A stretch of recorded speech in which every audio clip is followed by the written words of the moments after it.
Before you close your eyes, allow God to give back to you a thing you were sure you had lost. You came to the end of this day with open, empty hands, certain there was nothing left in them worth lifting up to Him.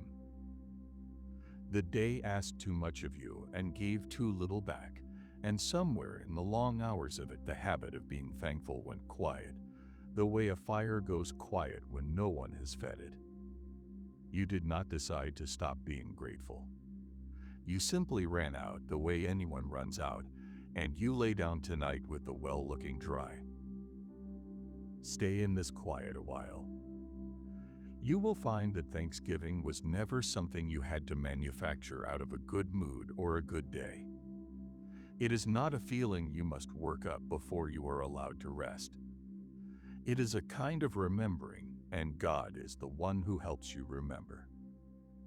You do not have to find the gratitude on your own and bring it to Him finished. He will go looking for it with you, all through the dark, and He will hand it back to you a piece at a time. You have a long way to travel with Him before morning, and there is no hurry in any of it. You will stand on wet ground beside an old man who built an altar before he built a house. You will kneel by a woman who broke open everything she owned and poured it at His feet without a word. You will go down into the deep with a man who sang from the belly of the dark, and you will sit with another old man who held a baby and said he could die in peace now. You will pass through the sparest, quietest hours, where He will say very little and simply keep you. And then you will come up the far side of the night toward a morning that He is already preparing while you sleep. You need not feel thankful yet to begin. You only need to listen. There is nothing for you to perform here, nothing to get right, no test at the end. Allow your body to grow heavy. Let the day fall off you like a coat you have finally been allowed to set down. By the time morning finds you, the well you believed had run dry will hold a little clear water again. You will not have filled it. He will have quietly while you slept.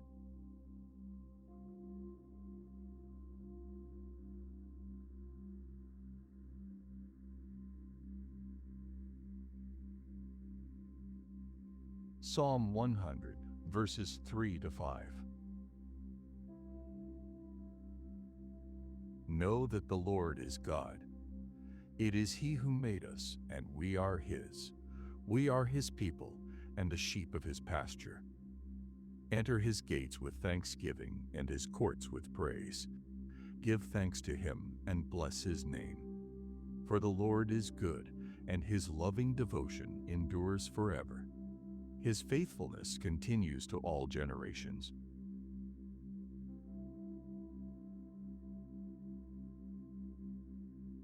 An old song was written to be sung by people coming through the gates of my house, and it tells them the one thing they need to know about how to come in.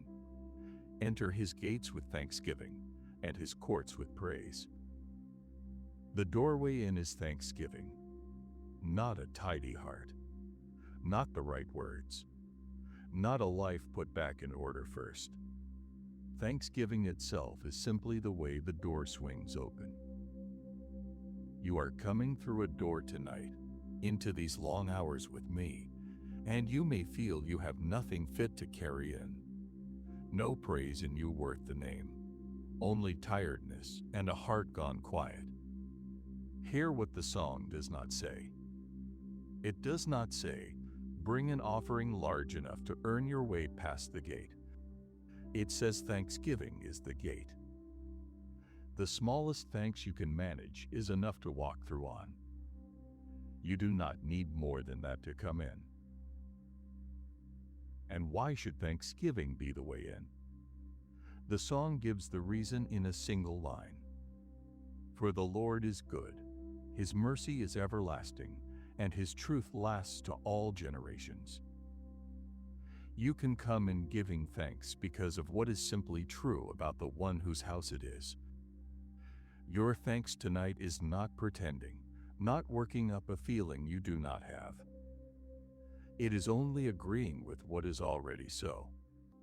That I am good, that my mercy does not run out, not ever, that it will outlast you and your children and their children after them. You are agreeing with the truth, that is all, and the truth holds you up. And the song tells you who you are as you come through the gate. We are his people, it says, and the sheep of his pasture. You are not a stranger talking your way past a guard. You are a sheep coming home to its own field and its own shepherd at the end of a long day. A sheep does not earn its place in the fold. It simply belongs there, and the shepherd is glad to count it safely in as the light goes down. That is you right now at this door. So enter. Come into the watch the only way the door ever opens. With one small thanks, however worn. You belong here. The field is yours. The shepherd is good, and his mercy will not run out before the morning.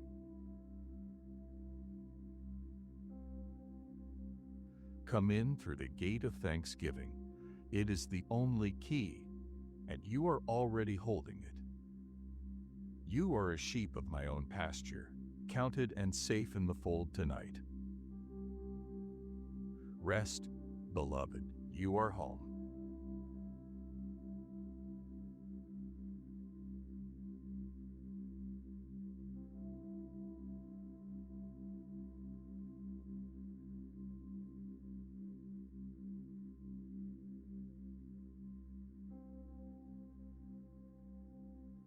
Psalm 92, verses 1 to 2, and verses 12 to 14.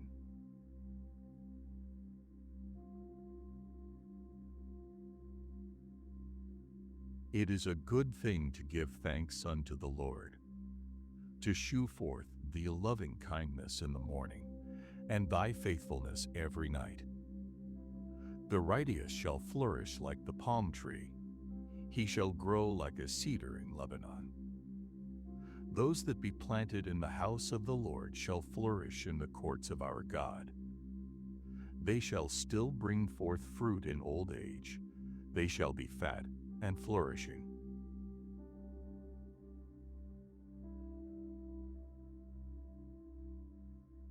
Long ago, I gave my people a song to sing on their day of rest. And the very first thing the song says is the simplest thing of all. It is a good thing to give thanks to the Lord.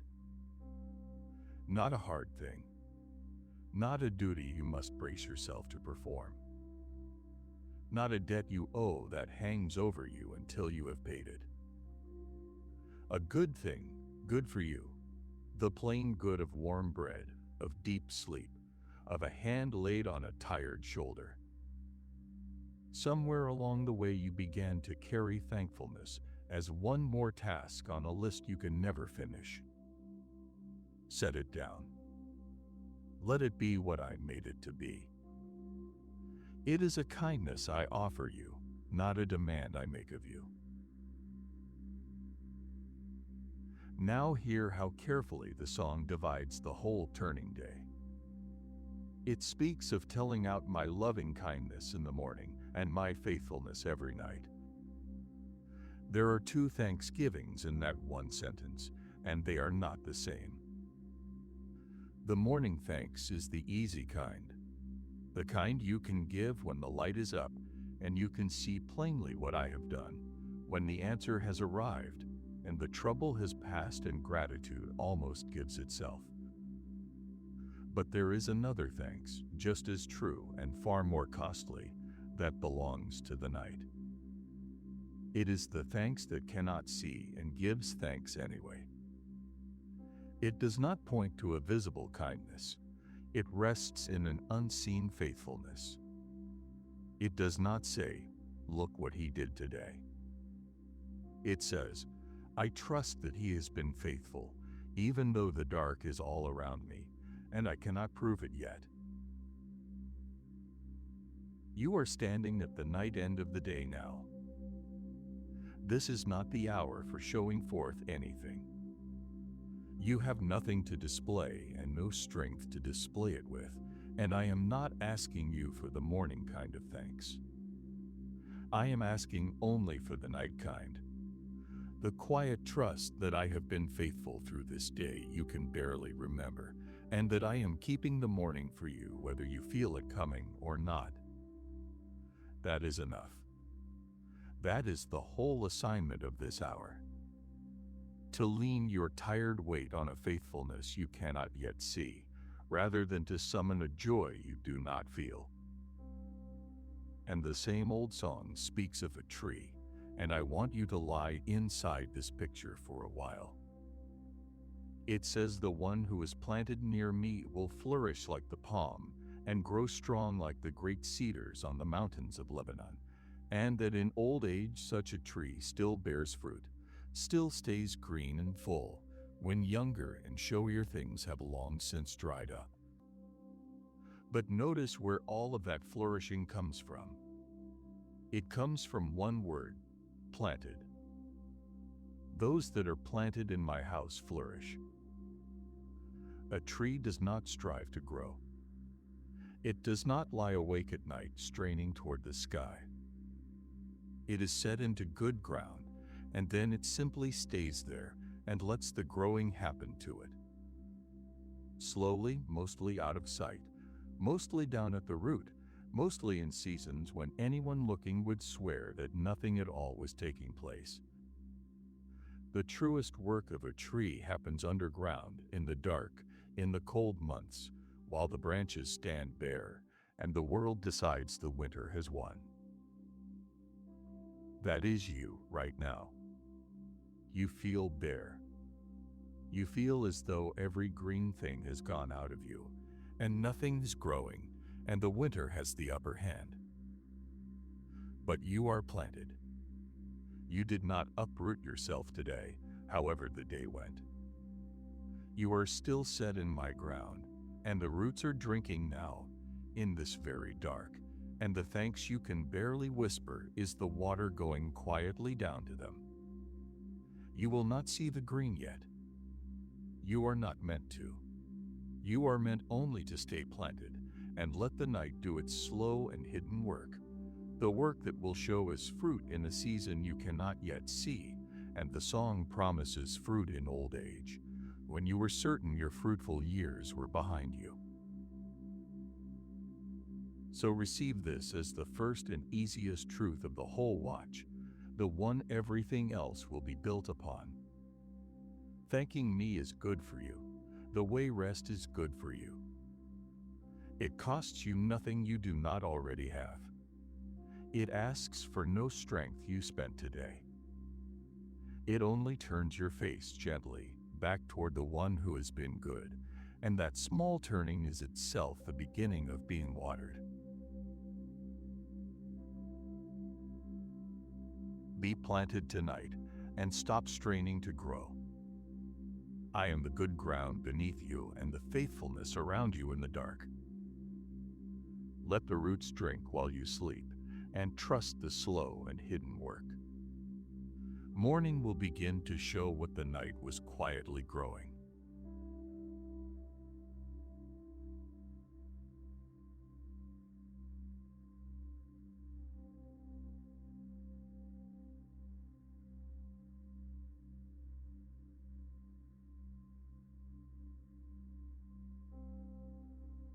Psalm 103, verses 2 to 4, and verses 12 to 14. Bless the Lord, my soul, and do not forget all the good things He has done for you. He forgives all your sins. He heals all your diseases. He rescues your life from destruction. He surrounds you with steadfast love and tender mercy. As far as the east is from the west, that is how far He has removed our sins from us. As a loving father shows compassion to his children, the Lord shows compassion to those who honor Him. He understands how we are made. He remembers that we are dust.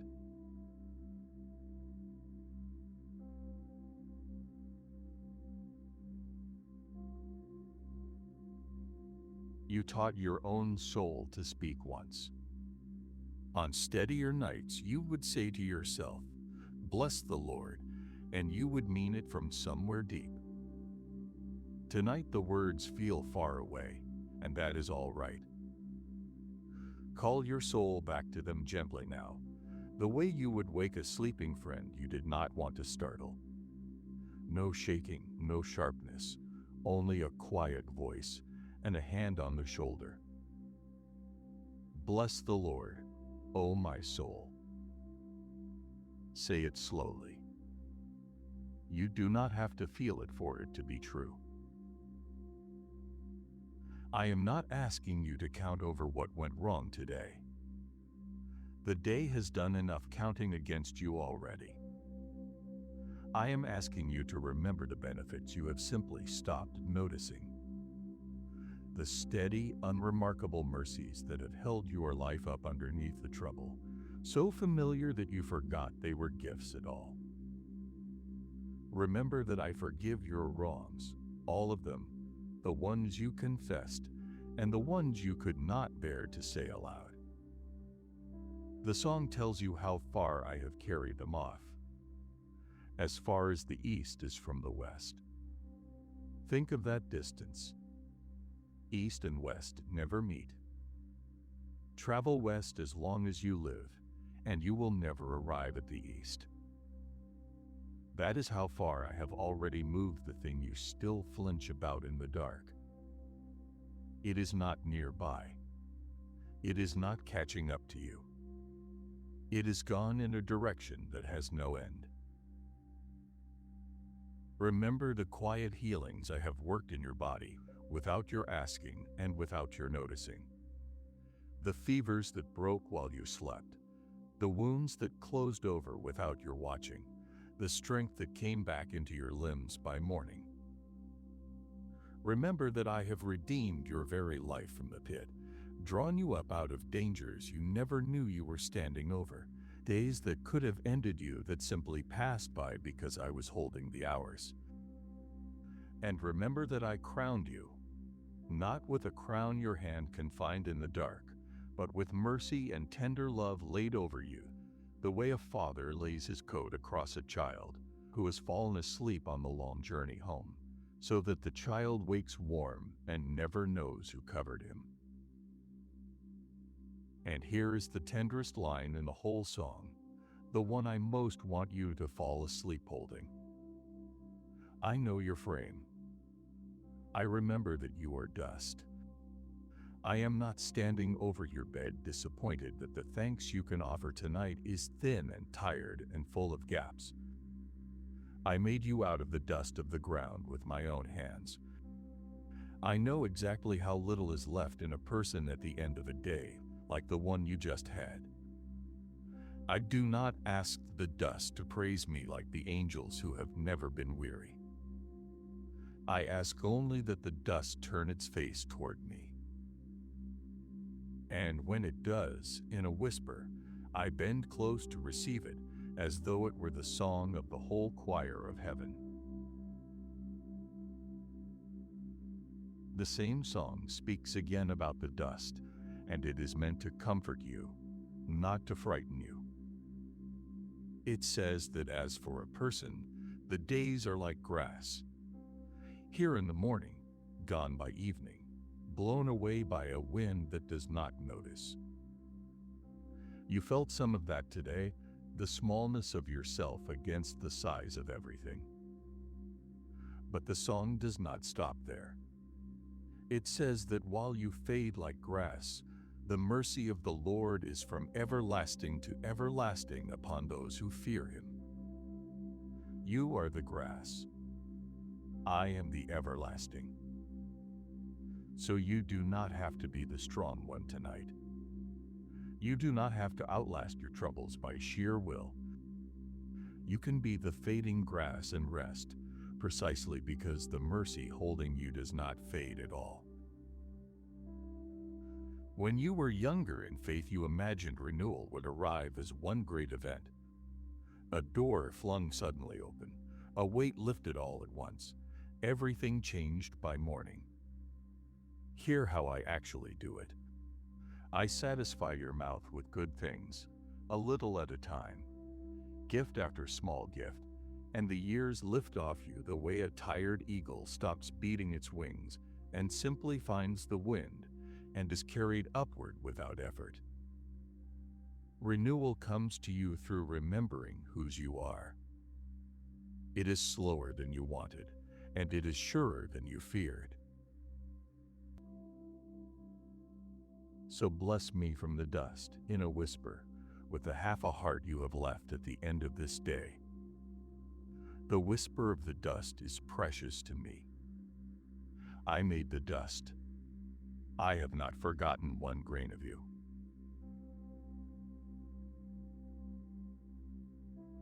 I receive the smallest thanks as gladly as the fullest praise, and I know exactly how tired you are, because I know your frame. Rest, beloved. The remembering has begun, and I will keep reminding you, gently, all night long.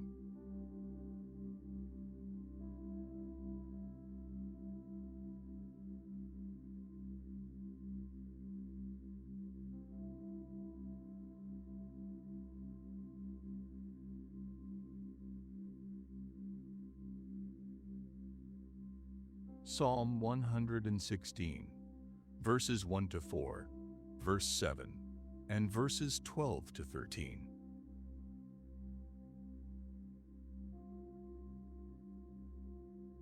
I love the Lord because he has heard my voice and my prayers. The pains of death surrounded me. I found trouble and sorrow. Then I called upon the name of the Lord. Return to your rest, O my soul, for the Lord has dealt generously with you. What can I give back to the Lord for all his goodness toward me? I will receive the cup of salvation and call upon the name of the Lord.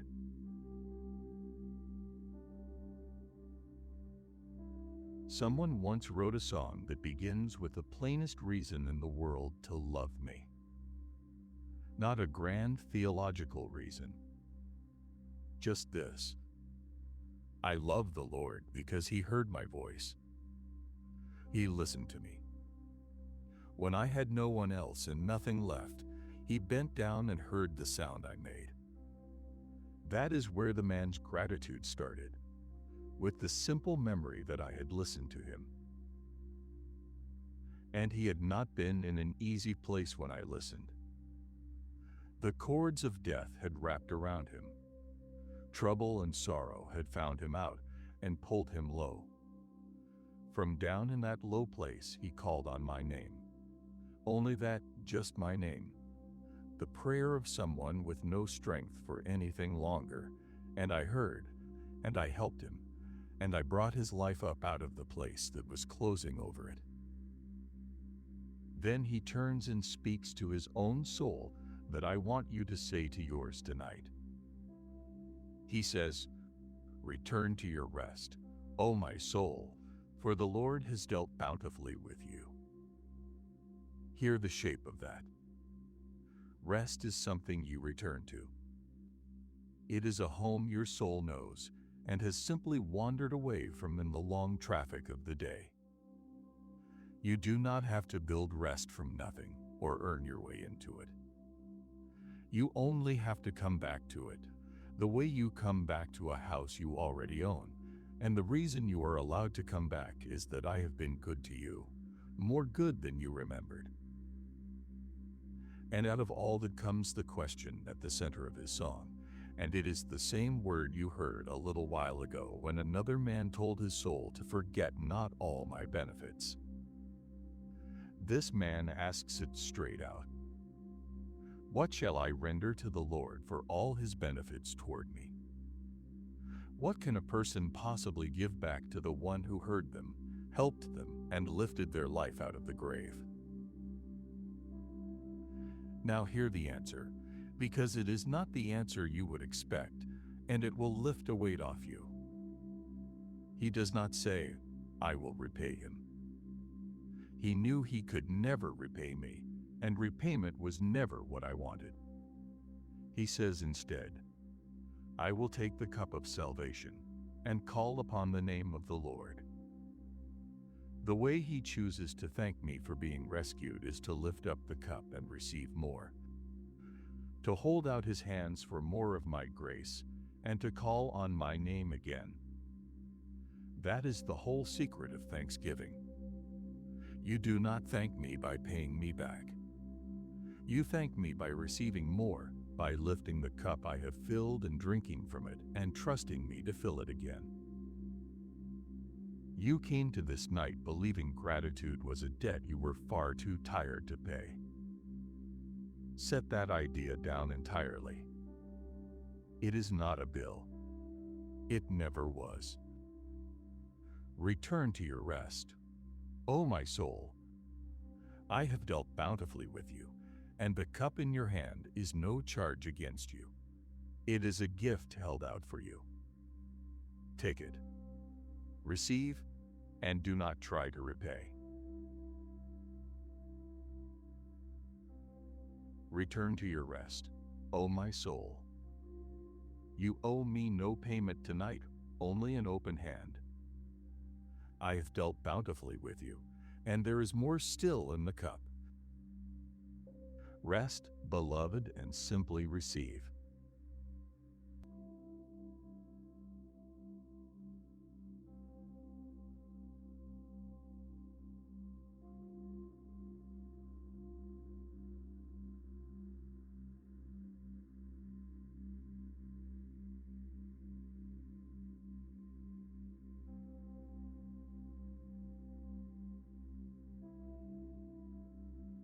Genesis 8 verses 20 to 22, and Genesis 9 verse 13.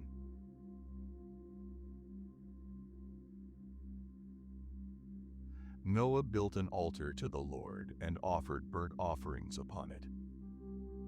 The Lord received the offering with pleasure and declared that as long as the earth remains, seedtime and harvest, cold and heat, summer and winter, and day and night will continue.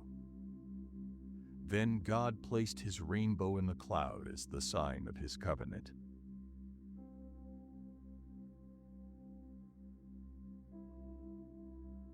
When the great waters had gone down at last, and the ground was dry enough to stand on, Noah stepped out into a world washed empty.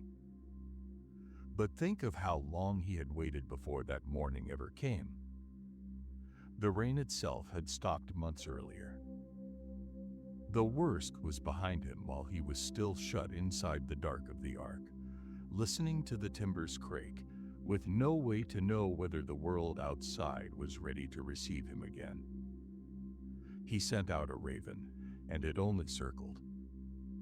He sent out a dove, and it came back to his hand with nothing, because there was nowhere yet for it to rest.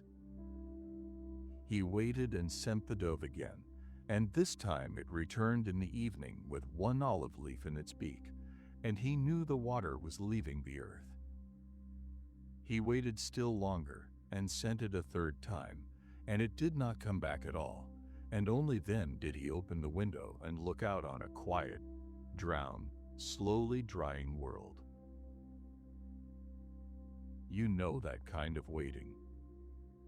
It is the waiting that comes after the worst is over, but before anything is good again. The storm has passed. The rain has stopped. And still you are not home. Still the ground is not dry under you. Still you are shut in a creaking dark, listening for some small sign that it is finally safe to step out and begin again.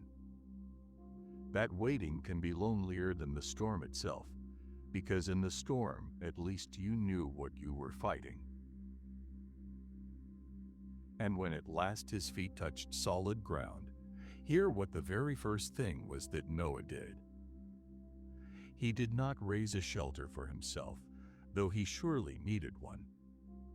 He did not walk the empty fields counting what the flood had taken. He did not sit down in the mud and weep over the drowned world, though he would have had cause to. The first thing he did, before a single wall of his new life went up, was build an altar and give me thanks. He took from the few clean animals he had, the small precious remnant he had kept alive through the whole long ordeal, and he offered them up to me. That is no small thing. He gave back to me out of the very little he had left, before he knew where his next provision would come from. He had almost nothing in the world but his own life and the lives I had kept beside him, and he gathered that almost nothing and lifted it up as though it were everything. Because to him by then it was. And I received it as a sweet thing. The scripture says I smelled a sweet savor, which is my way of telling you that the thanks of a man standing in the ruins of his old world, with empty fields all around him, rose up to me as one of the most beautiful offerings the earth has ever sent up. And over that small fire of gratitude, rising from a man who owned almost nothing, I made a promise to the whole world. While the earth remains, seedtime and harvest, cold and heat, summer and winter, day and night will not cease. The rhythm you depend on without thinking, that morning will follow night, that planting will be followed by harvest, I spoke that promise over Noah's altar of thanks. And then, so that he and every weary soul after him would have a sign of it they could see with their eyes, I bent a bow of color into the rain cloud. The order of all that matters more than you know. The thanks came first. The altar was built before the promise was spoken, before the rainbow was ever hung in the sky. Noah did not wait until he had a roof and a harvest and a guarantee before he gave thanks. He gave thanks first, out of his emptiness, and the covenant and the sign came down afterward to meet his gratitude. Thanksgiving rose, and then the promise descended. So before you rebuild anything in the morning, before you tally up what this long year took from you, before you have any guarantee at all about what comes next, step out of your long boat and give me one quiet thanks for the life still in you. You do not need a finished house to build an altar. You do not need the fields green again or the future secured. You only need the life you are living and the breath you are breathing right now. It is enough to build an altar on, and I am near enough to catch the sweetness of it rising from your bed in the dark.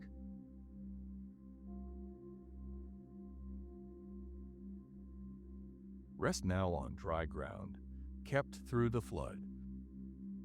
The waters are going down. Morning will keep its seed time, and I have already set my bow over the house you have not built yet. Sleep, beloved, in a world I have promised not to let end.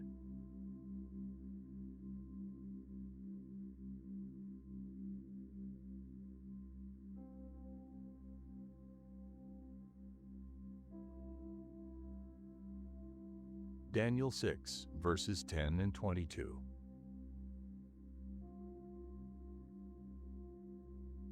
When Daniel learned that the decree had been signed, he went home. In his upstairs room, the windows were open toward Jerusalem. 3 times a day he knelt down, prayed, and gave thanks to God, just as he had always done. My God sent his angel and shut the mouths of the lions.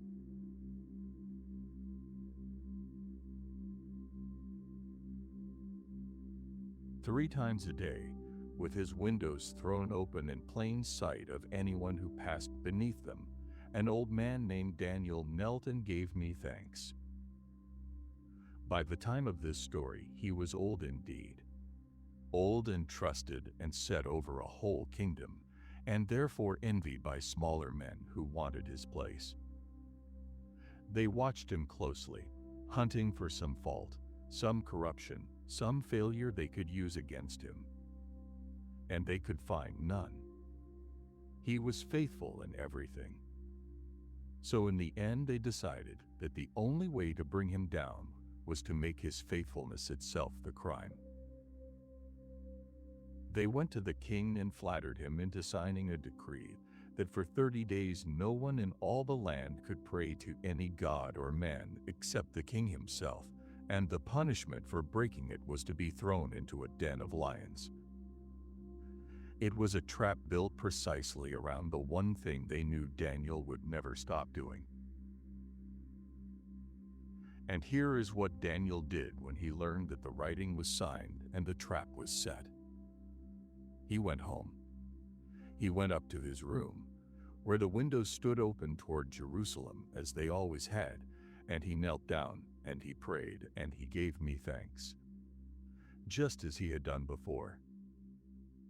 Hold on to that small phrase, because the whole strength of the man is folded inside it, as he did aforetime. The decree did not change his thanks. It could not. There was no room in him for the fear the decree was designed to produce, because the space where that fear would have lived was already full of thanksgiving. He did not have to gather his courage and invent some brave new act of defiance to meet the danger. He simply kept doing the quiet, ordinary thing he had always done. The habit was the courage.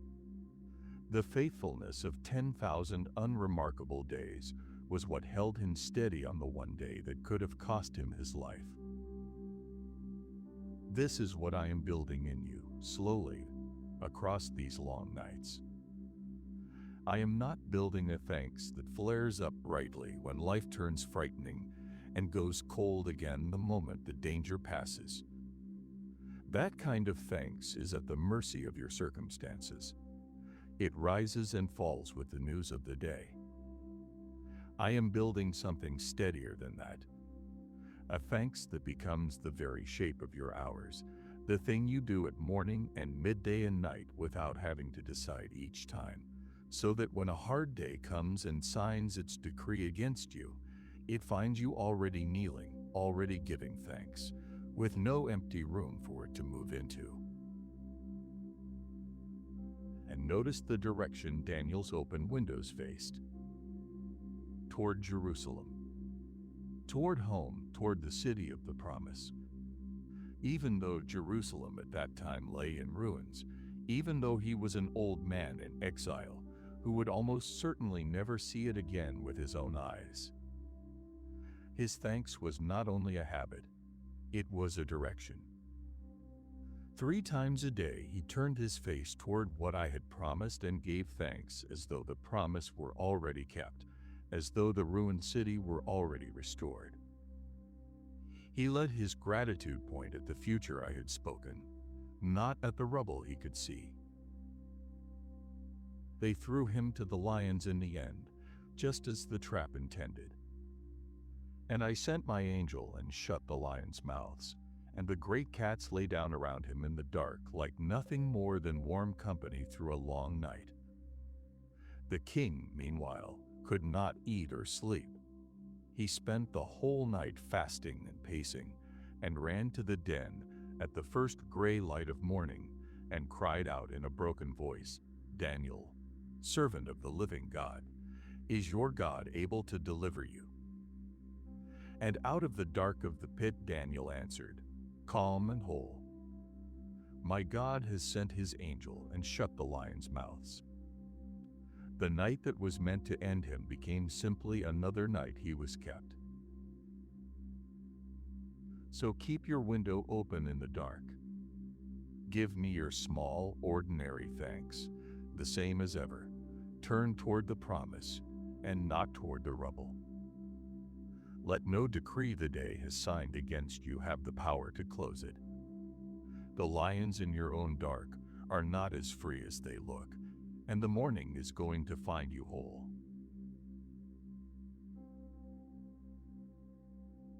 Sleep with the window open, beloved, your face toward the promise. No law written against you outranks the one who shuts the lions' mouths.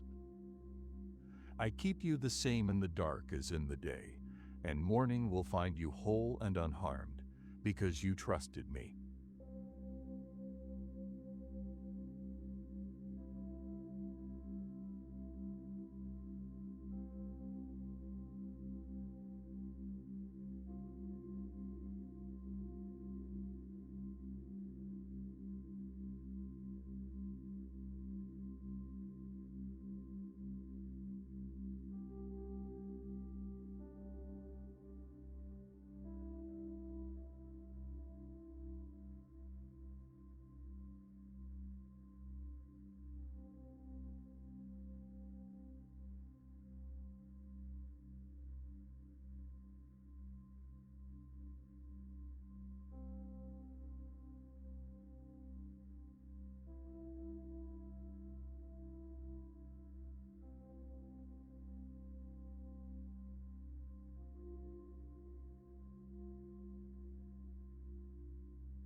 Psalm 63, verses 1, 3, 5 to 6 and 8. O God, you are my God, and I earnestly seek you. My soul thirsts for you, and my whole being longs for you in a dry and weary land where there is no water. Your unfailing love is better than life itself, so my lips will praise you. You satisfy my soul like the richest feast, and I praise you with joyful lips. I remember you as I lie on my bed, and I think about you through the watches of the night. My soul clings closely to you. Your strong right hand holds me securely.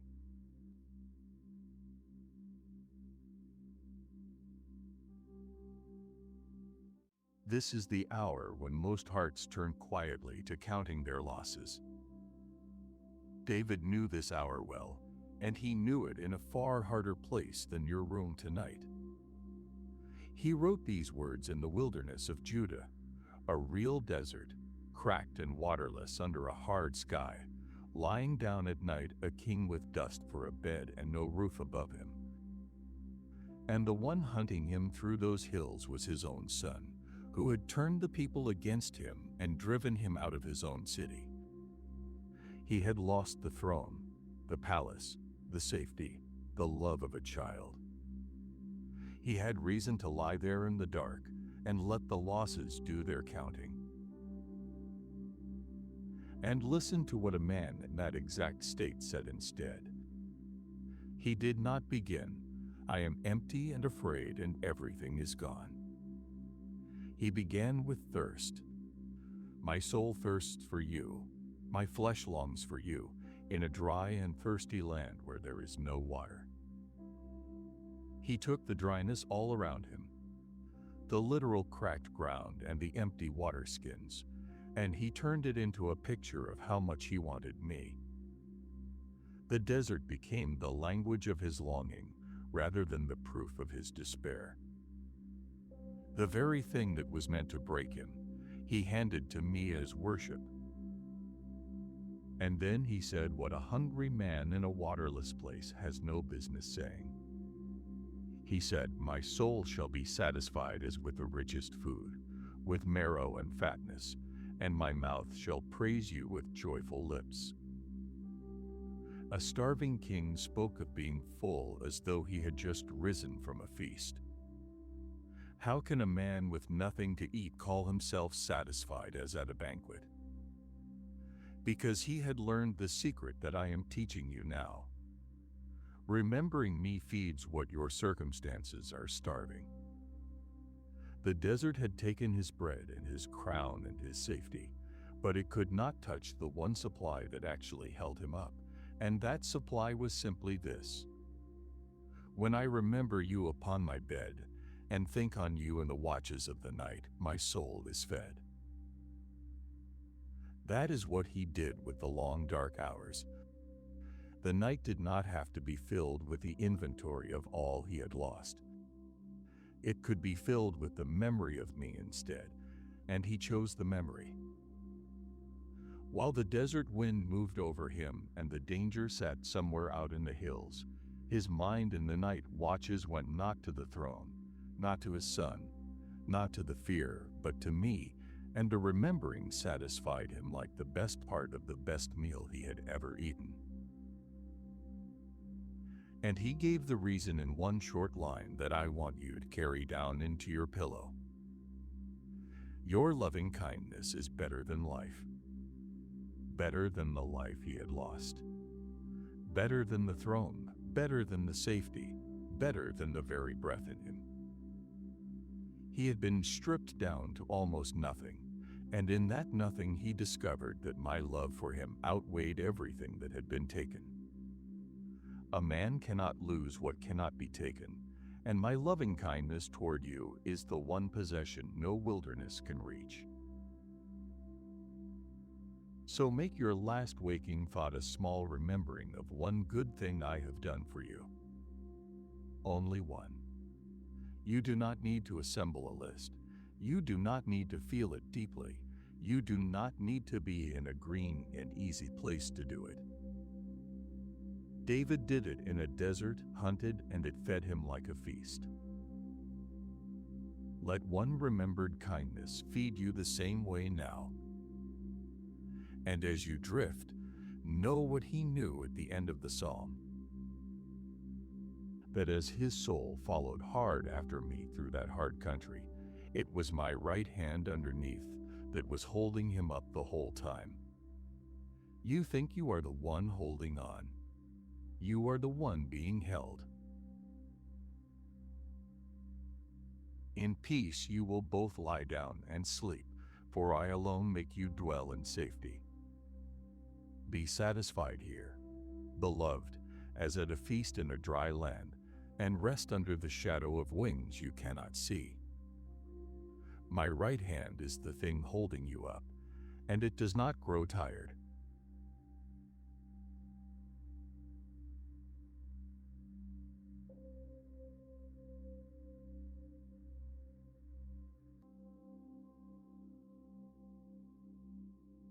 First Samuel 1, verses 10, 15, and 18. 1 Samuel 2, verses 1 to 2 and 8.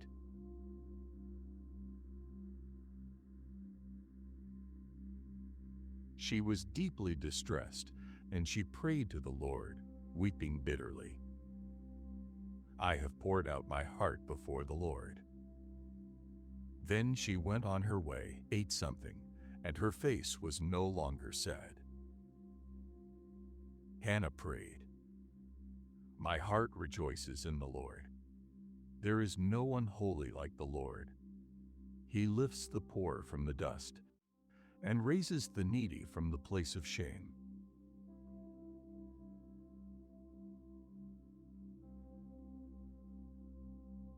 There was a woman who could not eat for grief. Year after year she had longed for a child and had none, and another woman in her household, who had children of her own, never let her forget the lack, provoking her, especially at the times of feasting, until the food turned to ash in Hannah's mouth, and she wept and would not eat at all. Her husband loved her and tried to comfort her, but his comfort missed her, the way kind words from those who love us sometimes land just to the side of the wound. Am I not better to you than 10 sons? He asked. He meant it tenderly.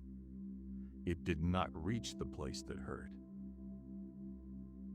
So she did the only thing left to her. She went up to the house of prayer alone, in bitterness of soul, and she poured herself out before me. She prayed so deeply that her lips moved and no sound came out at all.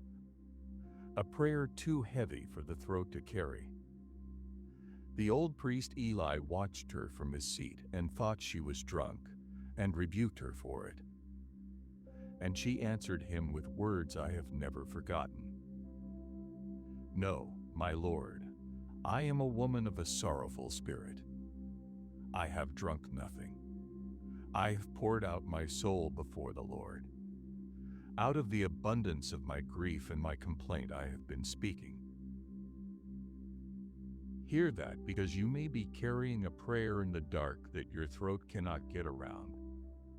a longing so old and so worn that you no longer have words for it, only a moving of the lips and an ache.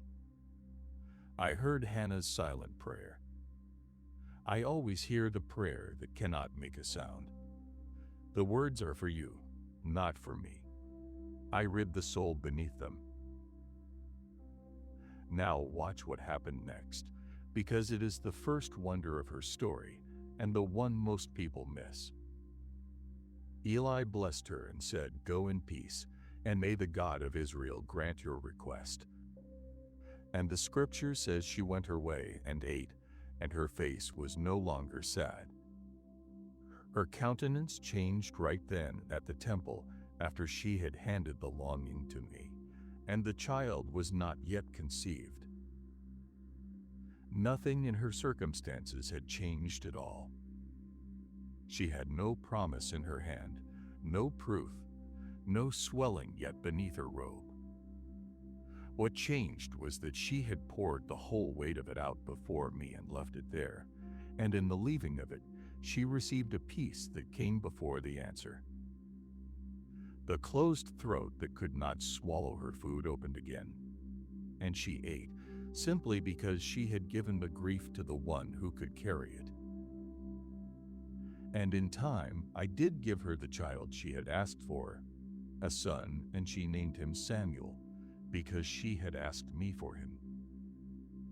But here is the second and greater wonder, the one I most want you to hold. The famous song she is remembered for, the great thanksgiving that begins "My heart rejoices in the Lord." She did not sing it on the day the baby was born. She sang it on the day she brought him back to me. She had vowed that if I gave her a son, she would give him to my service, and when he was barely weaned, still so small, she walked him up to that same house of prayer and left him there to be mine. And it was in that hour, the hour of letting the long-awaited gift go, that her fullest, most soaring thanksgiving came pouring out of her. Do you understand what that means? Her deepest thanks was not the relief of finally getting something she could clutch and keep. It was the worship of a woman who had learned that the giver was better than the gift. She could hand Samuel back and still sing, because somewhere in all those barren years she had stopped chasing a son and started finding me. The throat that grief had closed became, at the place of surrender, the mouth that sang the truest song in her whole life. Hannah's is the deeper kind of thanks, the kind that surfaces only when the easy gratitude of a good day has gone far away. You may be holding something with a tight and frightened grip, a hope, a person, an outcome you cannot bear to lose. Hannah teaches you two quiet things to take into sleep. First, that peace can come the moment you pour it out and leave it with me, long before the answer arrives. And second, that thanks can hold its dearest things with an open hand. You do not have to secure the gift before you bless the giver. Loosen your fingers in the dark. The one who heard the prayer you could not say aloud has not stopped listening, and he is better than the thing you are afraid to lose.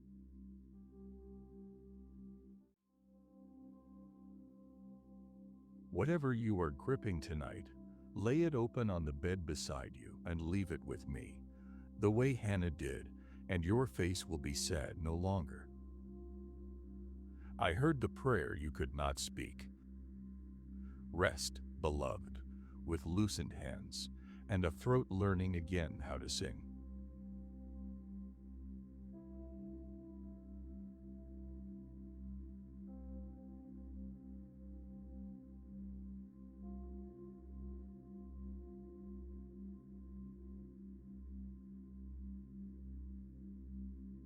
Luke 1, verses 46 to 49 and 53. My soul praises the Lord, and my spirit rejoices in God my Savior, because he has looked with favor on the humble condition of his servant. From now on, all generations will call me blessed, because the Mighty One has done great things for me, and holy is his name. He has filled the hungry with good things, but he has sent the rich away empty.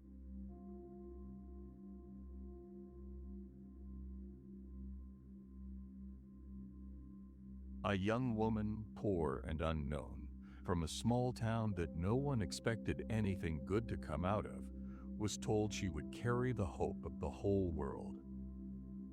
And the song that broke out of her in answer is one of the greatest thanksgivings ever sung. It begins with words I want to put in your own tired mouth. My soul magnifies the Lord. Stay on that one word. Magnify. To magnify a thing is to make it look larger to the eye than it looked a moment before. She could not make me actually bigger. Nothing in heaven or earth can do that. But with her thanksgiving, she made me look bigger to her own sight, and to the sight of everyone who has heard her song in all the years since. That is exactly what gratitude does. It does not change my size. It corrects yours. It pulls back the small, close worries that have filled your whole field of view, crowding everything else out, and it lets me appear as large as I truly am. When your troubles have filled the window until you can see nothing else, thanksgiving is the hand that widens the window again until you can see me standing behind them, bigger than all of them together. And why did she sing at all? She tells you, he has regarded the low estate of his handmaiden. He noticed her. The great God turned his face toward the overlooked one. The young woman the powerful would have walked straight past, and he did great things for her. That was the root of all her thanks. Her gratitude did not rest on her life becoming easy. It was about to become very hard, harder than most. It rested on this one staggering thing, that the God who holds the stars had regarded someone small and seen her and come close. That is true of you tonight, in your own low estate at the end of a day that may not have seen you at all. I have regarded you. I have turned my face toward the exact place where you are lying in the dark, and I am doing great things in you that you cannot yet see. Quietly, hiddenly, the way I once did great things in a young woman from a town no one had heard of. And she sang one line meant for the empty-handed especially. He has filled the hungry with good things. Not the full. The hungry. The ones who come with nothing in their hands are the very ones I fill. You came to this night hungry and empty, certain that was a problem. In my kingdom, it is not a problem. It is the qualification. The hungry are the ones I send away full. So do the one thing Mary's soul did. Magnify me. Make me large again in your sight. Not by pretending anything, only by remembering who I am and that I have already regarded you. The worries will find their true small size as I grow back to mine, and you will fall asleep at last with the window wide open. Magnify me, beloved, and watch your troubles shrink back to their true small size. I have regarded you where you lie, and I fill the hungry with good things. Rest now, and let me grow large again in your sight.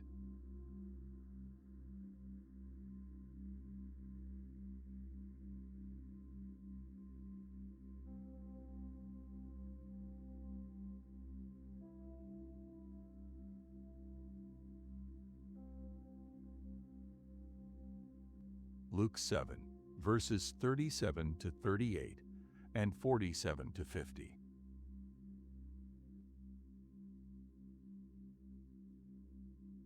A woman in the city who was known for her sinful life learned that Jesus was eating at the Pharisee's house. She brought an alabaster jar of perfume and stood behind him at his feet, weeping. Her tears fell on his feet, and she wiped them with her hair. Then she kissed his feet and poured the perfume on them. Jesus said, "Her many sins have been forgiven, and that is why she has shown such great love. But the person who has been forgiven little shows little love." Then Jesus said to the woman, "Your sins are forgiven." Those sitting at the table began to ask one another, "Who is this who even forgives sins?" Jesus said to the woman, "Your faith has saved you.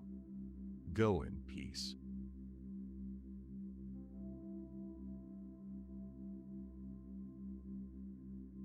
I was at dinner in the house of a careful, respectable man, a Pharisee named Simon, sure of his own standing, who had invited me to his table the way one invites a curiosity, keeping a polite distance. And into that careful room came a woman the whole town could name, and not kindly. She had not been invited. She carried a sealed jar of costly perfume, the one valuable thing she owned, probably saved from a life she was ashamed of. She did not go to the table or speak to anyone or try to explain herself. She came and stood behind me at my feet, and she began to weep, and her tears fell on my feet, and she had brought nothing to dry them with. So she loosened her own hair, which a respectable woman would never do in public, and wiped my feet with it, and kissed them, and broke the alabaster open, and poured all of it out at once. She made no speech. She did not need one. The pouring was the whole of her thanks. She had been forgiven much, and she knew it the way only the truly forgiven ever know it, not as an idea in the head, but as a weight suddenly gone from a back that had carried it for years, and the knowing came up out of her as love she could not hold inside her body. The weeping, the hair, the kisses, the broken jar. That was a thank you too deep for language. Simon watched her and despised me a little for letting her touch me. He said it only inside himself, but I heard it. If this man were a prophet, he would know what kind of woman this is. So I told him a small story. 2 men owed money to the same lender, one a large sum, one a small one, and neither could pay, and the lender freely forgave them both. Which of the 2, I asked him, will love him more? Simon answered, a little grudgingly, I suppose the one he forgave more. He had just answered the question of his own cold heart without knowing it. Then I turned to the woman and told Simon to really look at her. You gave me no water for my feet when I came in, I said, but she has washed them with her tears. You gave me no kiss of welcome, but she has not stopped kissing my feet since she came in. You put no oil on my head, but she has poured out perfume worth a year of her wages. And then I said the line that holds the whole secret. Her sins, which are many, are forgiven, for she loved much. But to whom little is forgiven, the same loves little. Hear what divided those 2 people in that room, because it divides hearts still. It was not that Simon was a worse debtor, and she a better one. It was that Simon believed he owed me almost nothing, and so he loved me almost nothing, and so his table was correct and cold. She knew the true size of her debt, and the true size of the mercy that had canceled every penny of it, and her gratitude rose to match her need. The depth of your thanks will always rise to the depth of what you know you have been forgiven. The trouble with a heavy heart at the end of a long day is not usually that you have too little to be thankful for. It is that you have forgotten how much you have already been carried and from what. What Rose offered was a deeper kind of thanks. It is not the polite, measured thanks of someone who believes they have earned their seat at the table and owe their host very little. It is the thanks that pours out of someone who remembers exactly how far they were carried and out of what, and cannot stay quiet about it. You do not have to bring me a perfect jar, or pretty words, or a tidy and respectable life. You only have to remember how much you have been forgiven, and let the thanks fall where it will, if it falls as tears in the dark. I said to her the very words I am saying now over your bed. Your faith has saved you. Go in peace.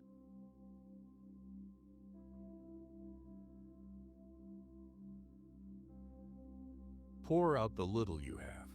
I count it precious, and I will let no drop of it be wasted. You have been forgiven much, and you are loved here exactly as you are.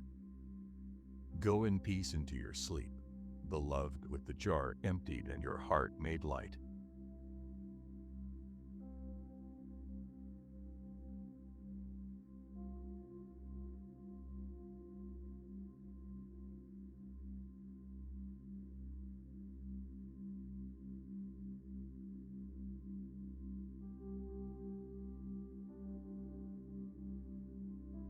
John 6, verse 9, Luke 9, verses 16 to 17, and John 6, verse 12.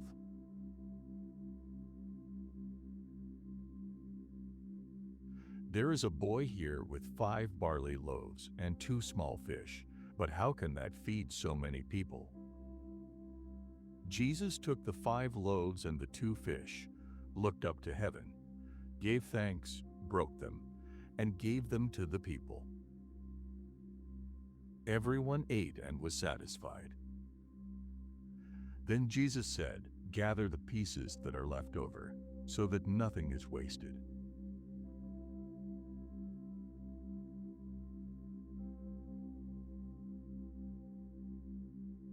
A great crowd had followed me out into a lonely place, far from any town, and the day wore down toward evening, and they were hungry, and there was almost nothing to feed them with. My friends grew anxious as the light failed and said the sensible thing: "Send the people away, so they can go and find food for themselves." But I told them, "You give them something to eat." And I watched them do the arithmetic of it and despair. One of them, Philip, said a small fortune in bread would not be enough to give each person a bite. They were right by every measure they had. It could not be done.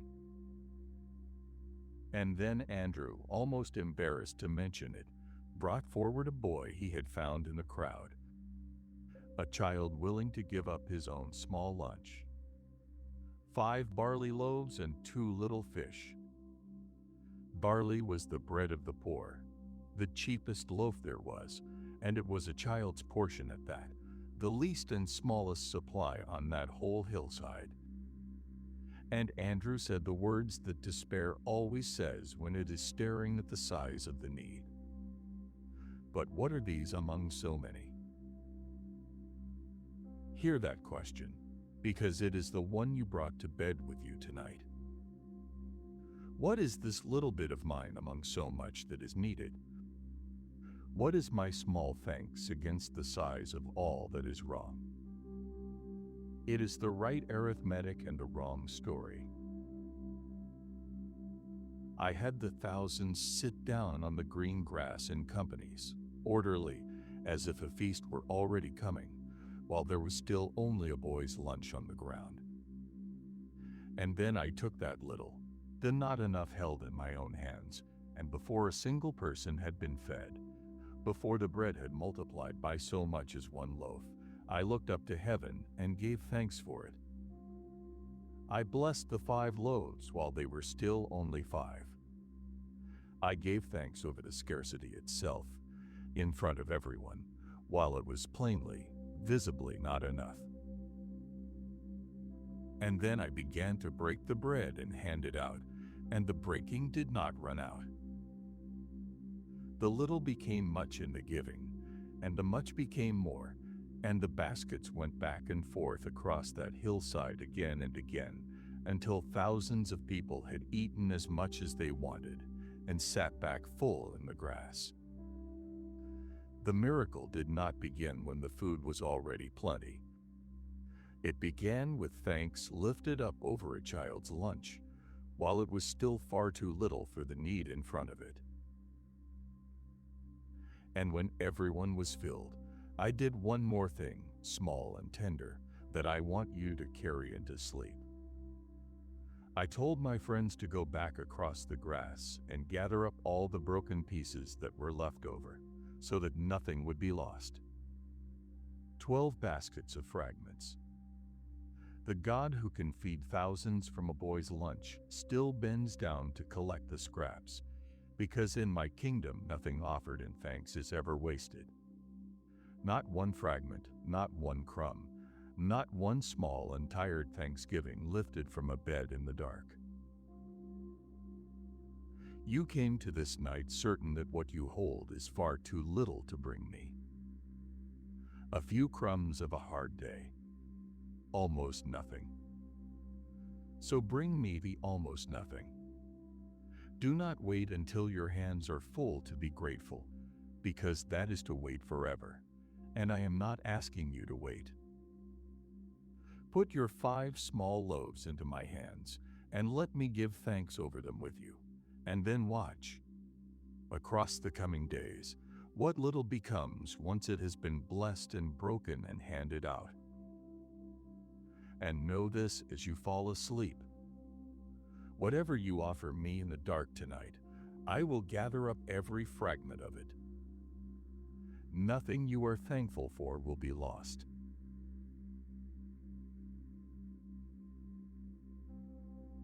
Put your few loaves into my hands now and rest. You will not run dry of mercy in the dark.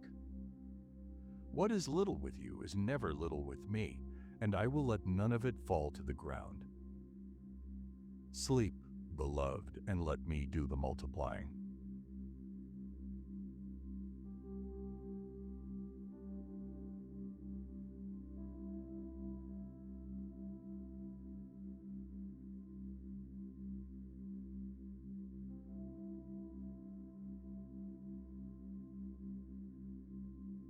First Corinthians 11, verses 23 to 25. Luke 22, verse 19.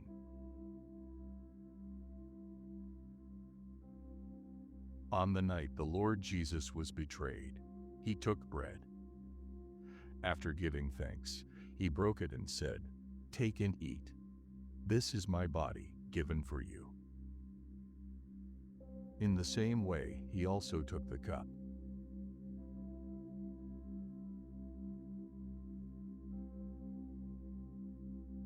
On the last night before the cross, in a borrowed upstairs room, I sat at a table with the men I loved most in the world, and one of them had already agreed in secret to hand me over. I knew it as I sat there. I knew exactly what the next hours held. The betrayal with a kiss, the arrest in the garden, the false trial, the whip, the nails, the dark. There has never been a harder night for anyone to sit through, knowing what was coming. And on that night, the very same night in which I was betrayed, I took bread into my hands, and I gave thanks. Stay with that, because most people pass over it too quickly. With the cross only hours away, with a friend's betrayal already moving toward me in the dark, I lifted a loaf of ordinary bread and gave thanks over it. The word the scriptures use for what I did at that table is the very word your people still use for thanksgiving. I gave thanks on the threshold of the worst night the world has ever known. And then I broke the bread and said, "This is my body broken for you." I gave thanks over the very thing that was about to be broken. Understand what that means and what it does not mean. My thanks did not rest on the night being good. The night was not good. It was the darkest night there has ever been. My thanks rested on my Father being good and faithful, and able to be trusted completely with everything that was coming. I could give thanks over the breaking because I knew whose hands the breaking was finally in. This is the deepest thing I can teach you in the slowing hours. Thanksgiving does not wait for a good night. It never has. If I could lift bread and give thanks on the night I was betrayed, over a body about to be broken, then thanks is possible on any night that has ever fallen on a human life, including this one, including yours. You may be lying in a hard night right now. Something has been broken or is breaking, or you lie awake afraid that it will. Hear what I did with my own hardest night, and do the same. I gave thanks first, before the suffering, and I trusted my Father with all the rest. You are not being asked to give thanks for the pain itself. You are being asked to give thanks for the one who will carry you straight through it, and for the morning of resurrection. He always brings out the other side of every breaking. Take the bread of this night, the broken part of it, and give me thanks, and then lay it down. And know this as you fall asleep. Every single time you give thanks over your bread, in the light or in the dark, you are sitting down at a table that reaches all the way back to that upstairs room. You are never giving thanks alone. You are joining a Thanksgiving I began on the hardest night of all, and have never once stopped. If I gave thanks on the night I was betrayed, you can give thanks on this night too. Whatever is breaking, place it in the Father's hands as I placed mine, and rest. The morning past every hard night is mine to give, and I have never once failed to bring it. Sleep, beloved.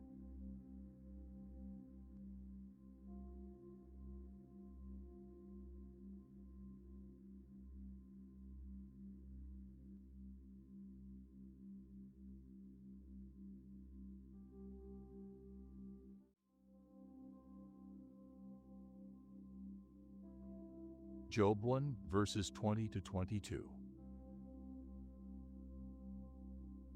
Then Job arose and fell down upon the ground and worshipped and said, "The Lord gave, and the Lord hath taken away. Blessed be the name of the Lord." In all this Job sinned not, nor charged God foolishly.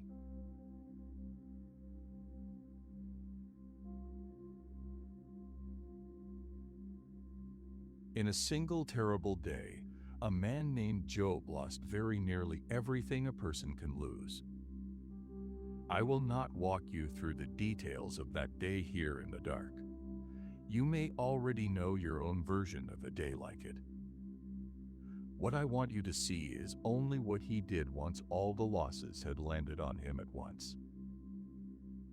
He did not pretend he was unhurt. He tore his robe, which was the old, honest sign of deep grief, and he made no attempt to hide his sorrow or dress it up as something smaller than it was. And then, and this is the wonder of him, he fell down on the ground, and he worshipped. In the lowest moment of his whole life, with his face in the dust and his heart in pieces, he blessed my name. And what he said there has been carried in the mouths of grieving people ever since. The Lord gave, and the Lord has taken away. Blessed be the name of the Lord. Hear carefully what is in those words and what is not. He was not saying the loss did not matter, or that it did not hurt, or that he understood the smallest part of why it had come. He understood none of it. He was doing one thing only: refusing to let go of me along with everything else that had been taken from him. When his hands were emptied of all they had been holding, he opened them toward me, rather than closing them into fists. I want to be very gentle with you here, because you may be carrying a loss of your own tonight that makes the whole idea of Thanksgiving feel impossible, unkind. So let me say this plainly. I am not asking you to be thankful for what was taken from you. Job was not thankful that his life had been torn apart. No one could be. He blessed the name of the one who still remained when the things themselves were gone. There is a great difference between those two, and the difference is everything. You can grieve with your whole body and still bless me. You can fail to understand a single reason and still turn your face toward me in the dust. That is not pretending. It is the deepest kind of trust there is. And the scripture pauses right after to tell you a tender thing. In all this, Job did not sin, nor did he charge me with any wrong. I did not stand over his grief offended by his torn robe or his tears. I received his worship from the ash heap as among the truest worship ever offered me. The worship of a man who had every reason to walk away from me and chose instead to bless. And though his was a long and hard road, his story did not end in those ashes. I was not finished with Job, and I am not finished with you. So if your hands are empty, you do not need to fill them again before you are allowed to bless me. Open them, just as they are, in the dark, toward the one who is still here. The Lord gives, and sometimes, in ways no one can understand from inside the night, the Lord takes away. And blessed still is the name of the Lord, who remains when all else is gone, who is not offended by your grief, and who has not yet finished your story.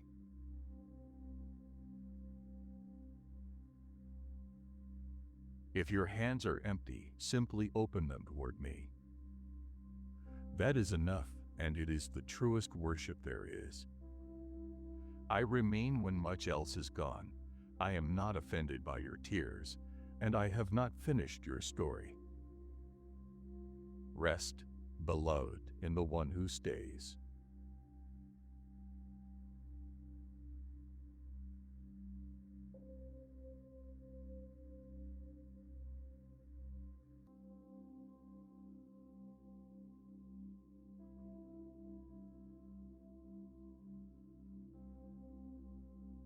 Jonah 2, verses 5 to 7 and 9.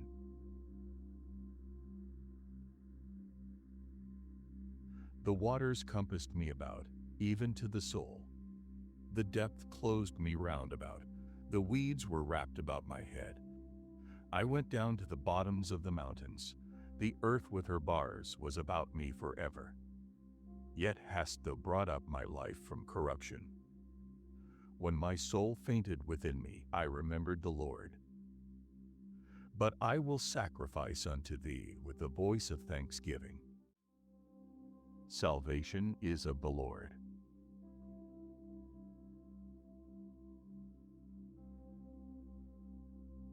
Here is a strange and true thing to carry into the deepest part of the night. A man once gave me thanks from the very last place anyone on earth would ever choose to sing. Jonah had run from me, and the running had taken him about as far down as a life can go. The sailors had thrown him into a storm-black sea, and he sank. Down through the cold, the waters closing over his head, the depth shutting round him on every side. the weeds of the sea wrapping themselves about his head like the hands of the drowning. He went down, he said, to the very roots of the mountains, to the place where the bars of the earth seemed to close behind him forever. Read those words slowly. They are the words of a man who is certain he is not coming back. He had given up on the surface entirely. He had let go of the idea of rescue. And then, in that lightless place, where no one could see it and nothing could be proven, a turn happened inside him. He said it himself, and it is the hinge of the whole story.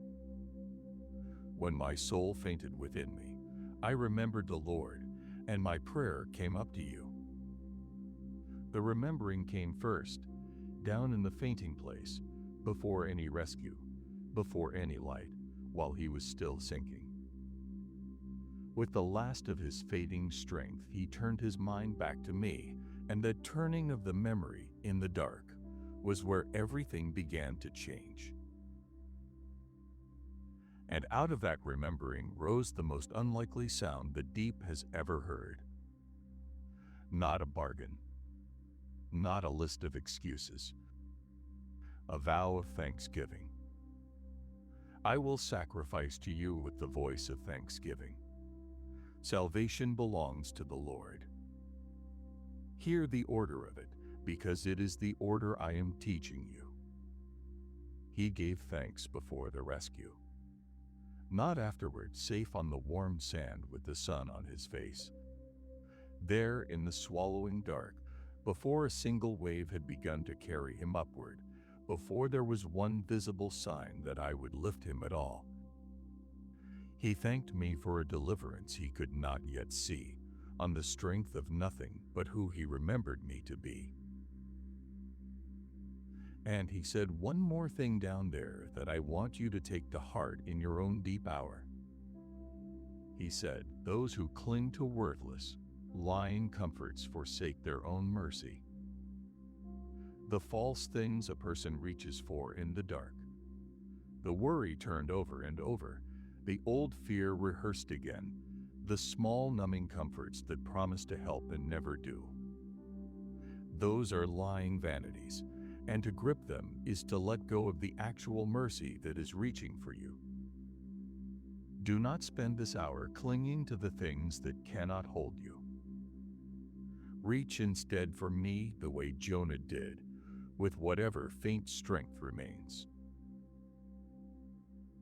What Jonah found at the bottom of the sea is the very thanksgiving I am after in your own lowest hour. I am not teaching you the thanks that waits for the proof, that locks its praise away until the morning makes everything safe and plain. I am teaching you the thanks that rises from inside the trouble, that remembers me before it can see me, that trusts salvation has always belonged to me and always will. You do not have to be lifted out of the deep to bless me from within it. And when Jonah had spoken his thanks, the scripture says I spoke to the great fish, and at my word it gave him back to the dry land. The deliverance came at my command in my time after the thanks, not before it. So speak your small thanks now, from wherever you are lying, and I will hear it exactly as I heard him. And at my word in my time, the deep will give you back to dry land too.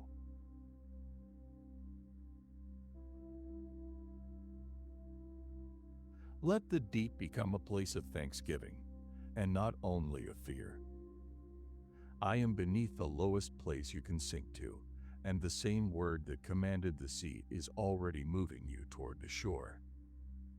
Loosen your grip on the things that cannot hold you, and rest in the one who can. I have heard you, beloved.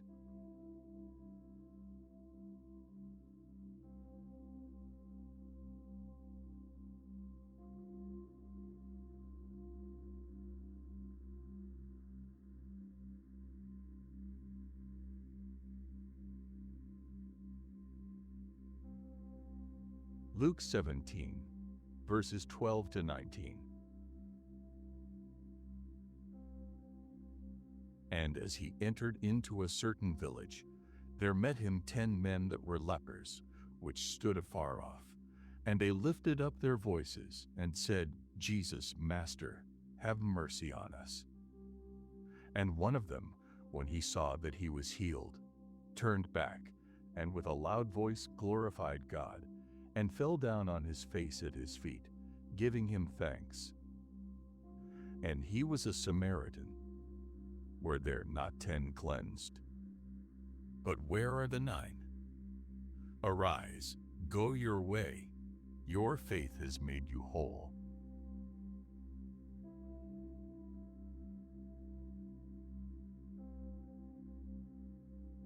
This is the heart of the whole watch, so come close to it, from inside your drowsiness.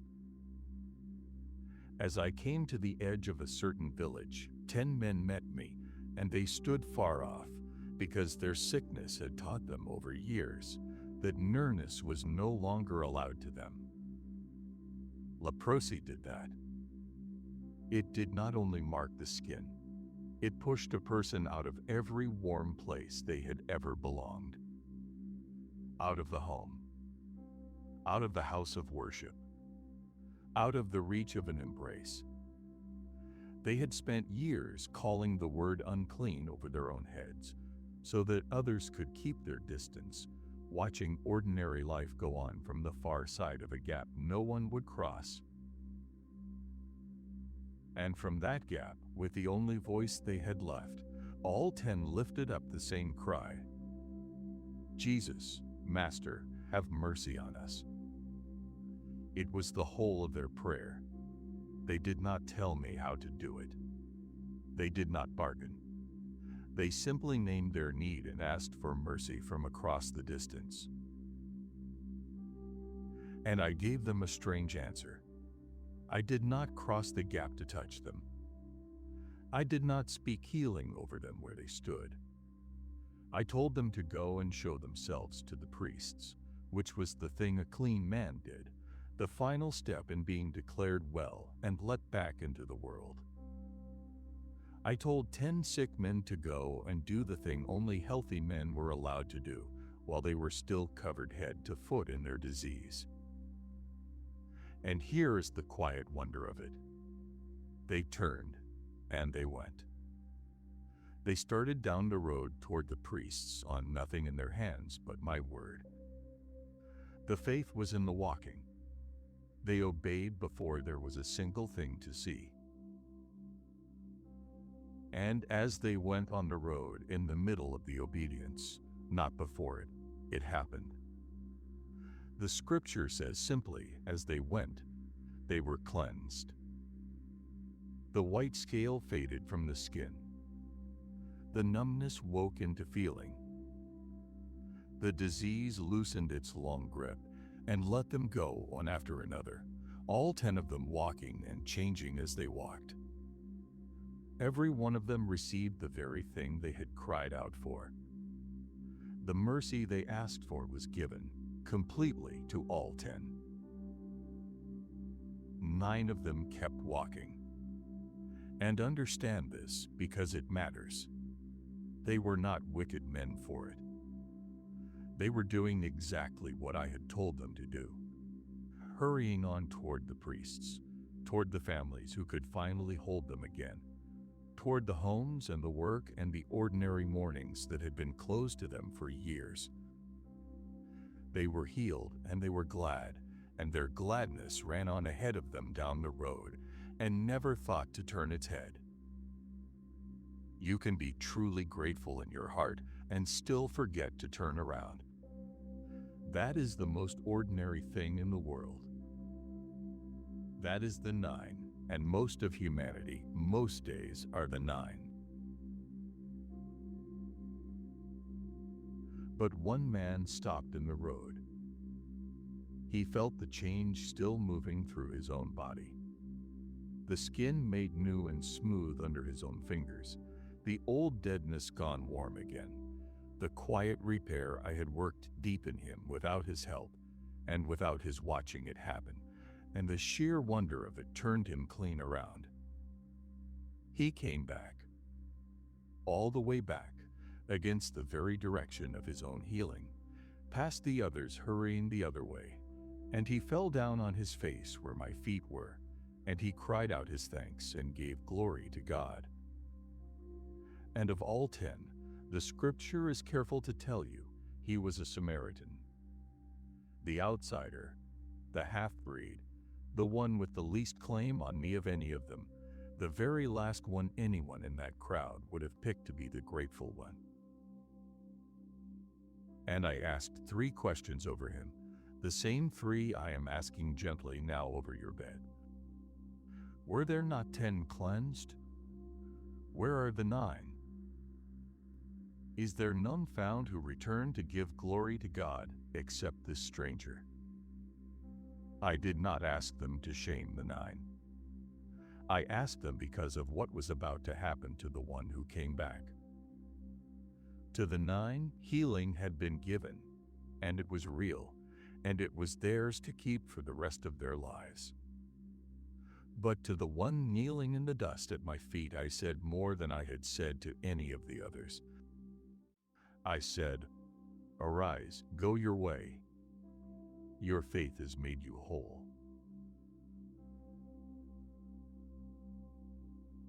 Hear the 2 different words, because the whole center of this night turns on them. The 9 were cleansed. The one was made whole. There is a word in that second sentence that the other 9 never received, and he received it for one reason only. He turned back. The turning back did not earn the healing. The healing was already his, given on the road like everyone else's. The turning back did one thing more. It completed the healing. It carried the mercy past the skin and all the way down into the soul. The thanks was not a tax I collected on the gift. The thanks was the gift finished. Now you see why I have walked you through Thanksgiving hour after hour in the dark. I am not doing it to collect a debt from you, as though you owed me gratitude and I had come to extract it. I am doing it to make you whole, to finish, down in your spirit, the mercy I have already begun in your body and your circumstances and your story. The healing of your life may already be given. The wholeness comes when you turn back. So turn back here from your bed. You do not have to walk anywhere. The road is short tonight, only the length of a turning heart. Come back from the edge of sleep toward the one who has already been good to you, and let the gladness finish its quiet work in the deepest part of you. And if you feel like the least likely person in the whole village to be the grateful one, too tired, too far off, too long unclean, with the least claim of anyone, then hear me clearly. So was he. The Samaritan was exactly the one I was waiting for. And so are you.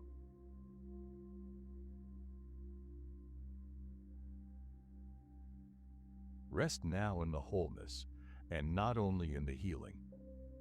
You turned back, and I received you, and I called it faith. Of everything you could carry down into sleep, carry this one thing. You came home to me, and I was glad of you. Sleep, beloved, made whole.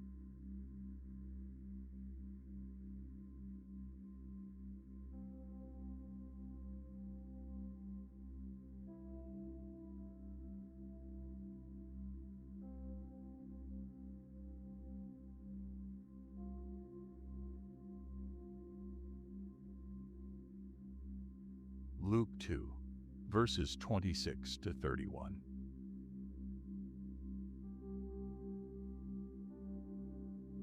And it was revealed unto him by the Holy Ghost that he should not see death before he had seen the Lord's Christ. Then took he him up in his arms, and blessed God, and said, Lord, now let your servant depart in peace, according to your word. For my eyes have seen your salvation, which you have prepared before the face of all people.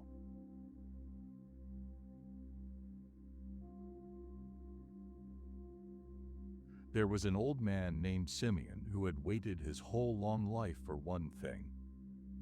He was a good and devout man, and my spirit rested on him, and he was watching and longing for the comfort of his people. And I had made him a quiet promise. He would not close his eyes in death until he had seen with them the one I was sending into the world. So he waited. Year upon year, an old man growing older, carrying a promise that to everyone around him must have looked like nothing at all. An old man's hope, the kind the world smiles at gently and sets aside. And then, on an ordinary day, with no warning, my spirit moved him to go up to the temple.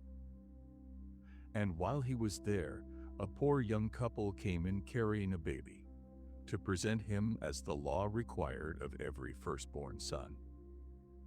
There was no crowd around them. There was no sign hung over the door, no trumpet, nothing to mark this child out from any other. Just an infant in the arms of working people who could afford only the offering of the poor.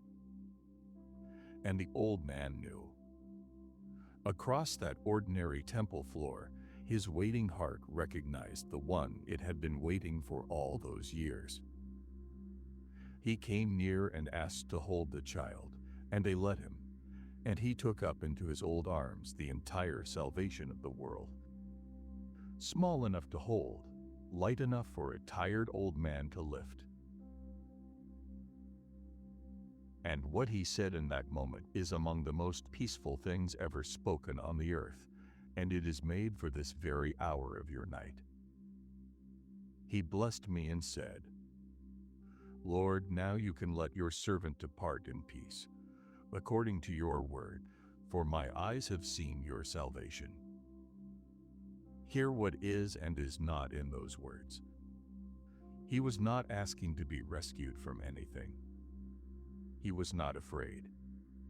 He was thanking me that he had now seen enough, and that because he had seen enough, he could finally rest. The long waiting was over.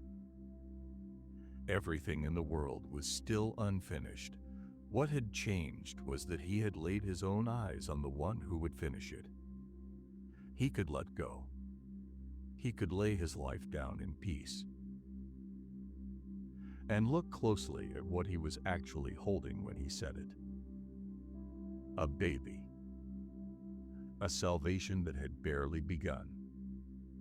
The teaching, the healing, the cross, the empty tomb. All of it was still decades away or further. The whole great work lay almost entirely in the future, unstarted. And yet Simeon gave me his deepest and most peaceful thanks over the very beginning of it, trusting that what I had placed, just begun, into his arms, I would surely carry all the way to its end. He thanked me for the entire harvest while holding nothing but the seed. You do not have to see the end of your story to rest tonight. You only have to have seen enough of me along the way to trust me with the rest. Like Simeon, you can hold something that has barely begun. A small mercy, a first faint sign, a seed of an answer you cannot yet see grown, and give thanks over it, as though the whole of it were already done, and then depart in peace into sleep. The promise in your arms may feel very small and very new. It is still the salvation of your whole story. Bless me over the seed, and let yourself be at peace and rest.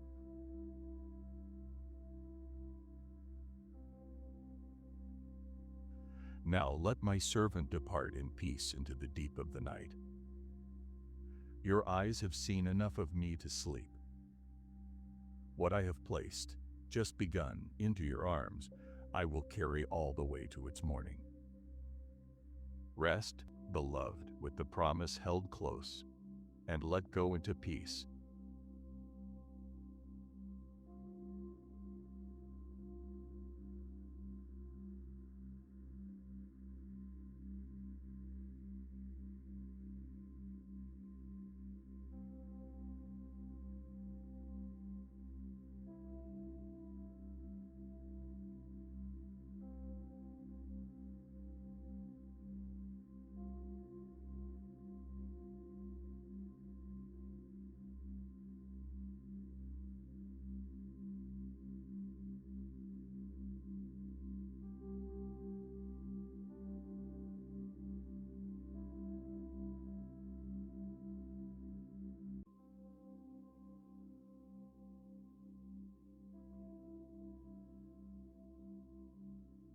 You are going under now, into real rest.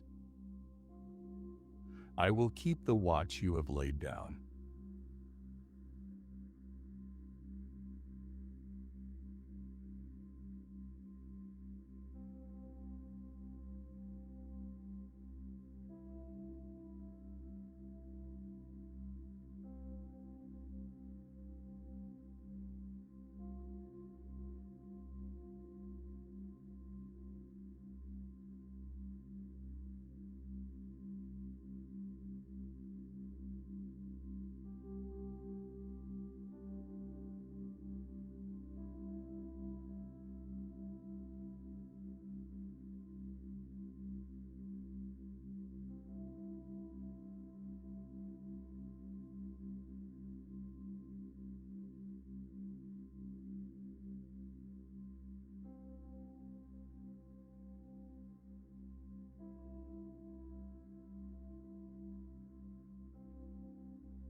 The day is finished. You do not have to finish it again in your sleep.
breathe slow.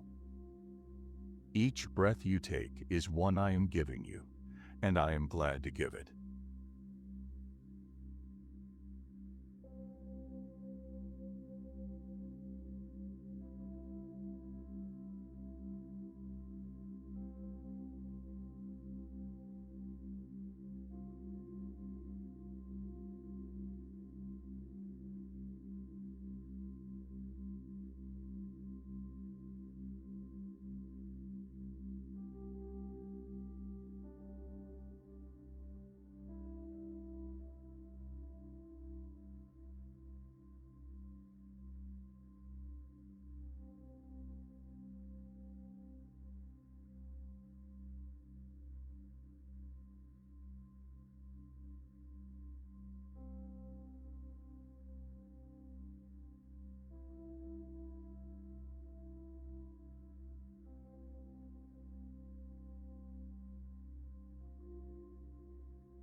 I have counted every hour you stayed awake, worry. You may stop counting now.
You came back to me before sleep. That small turning is enough. I received it.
Rest your hands.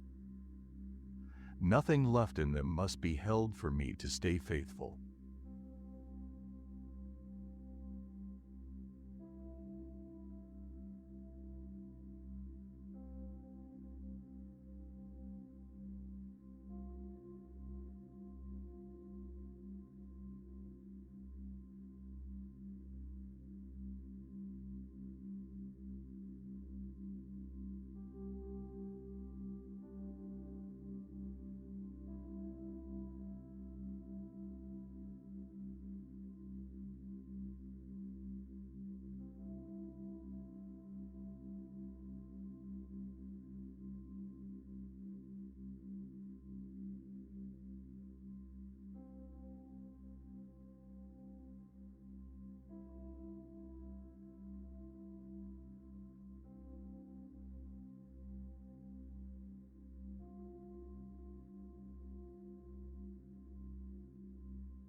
The roof over you, the warmth around you. Small mercies you stopped noticing. I noticed them for you.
Thank me with nothing more than your stillness. I understand a tired heart's thanks.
I am not waiting for a better mood from you.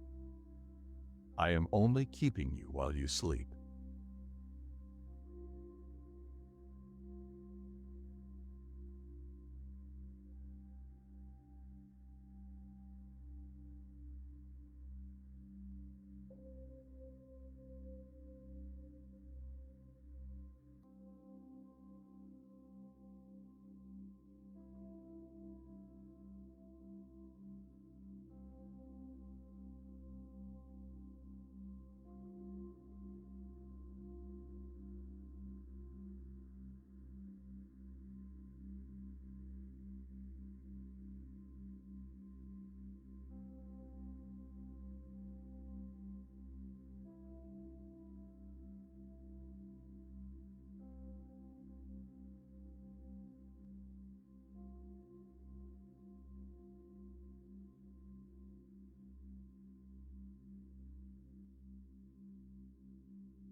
Sleep is my gift, not your achievement.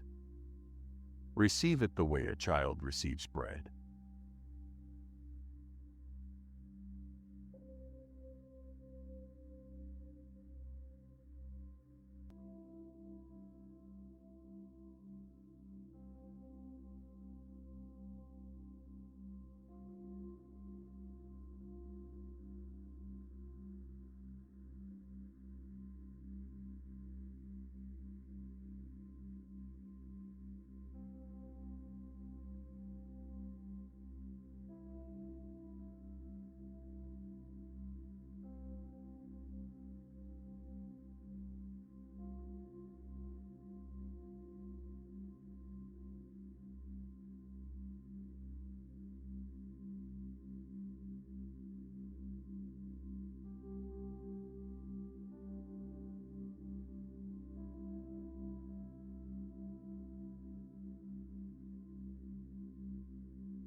Your body is quietly mending in this dark, and you are not asked to feel it working.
I have not gone anywhere. The room is darker, and I am just as near.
lay the day's failures down beside the bed. By morning, I will have carried them off.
You are kept. Your strength is asleep now, and mine, which never sleeps, holds you.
One good thing happened today that you forgot. I remember it, and I am glad of it for you.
Let the breathing slow. I am pleased simply to watch over you.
Keeping you alive through the night has always been my work, not yours.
Peace over your mind and over your chest and over the hours until light.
Go all the way down into sleep.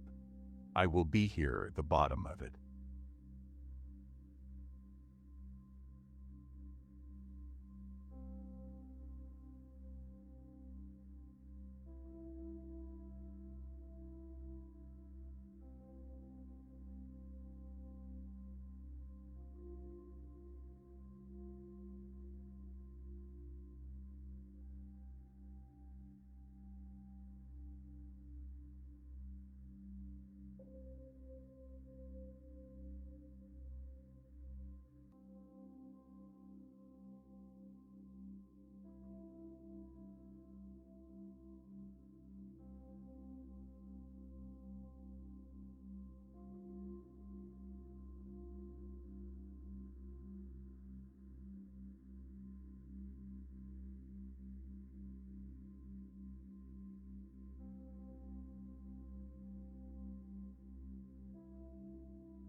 The sparsest language of the night. Almost nothing but presence and breath.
Deeper now.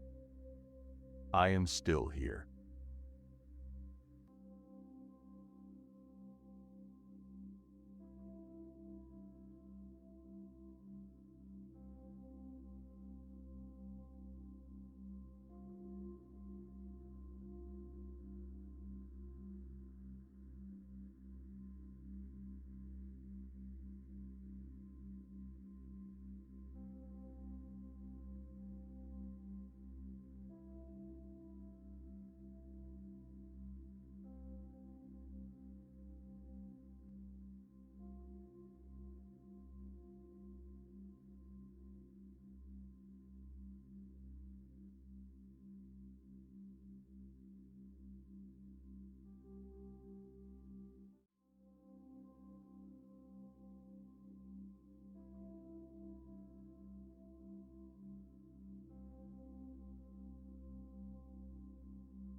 The breath, mine, given again. No need to ask.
Nothing is required of you in this hour.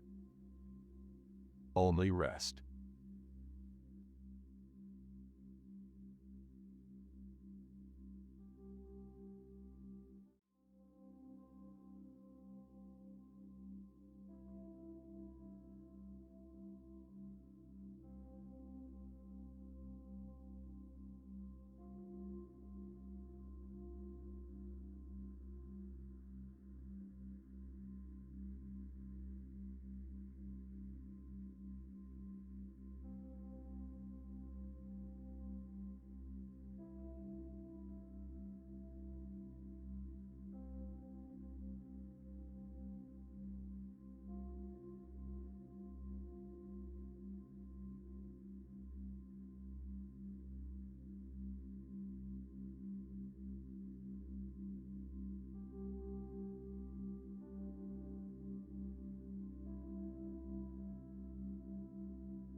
I am keeping the night so you do not have to.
You are held in the dark by hands that made the dark.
Mercy is awake while you sleep.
A small gift.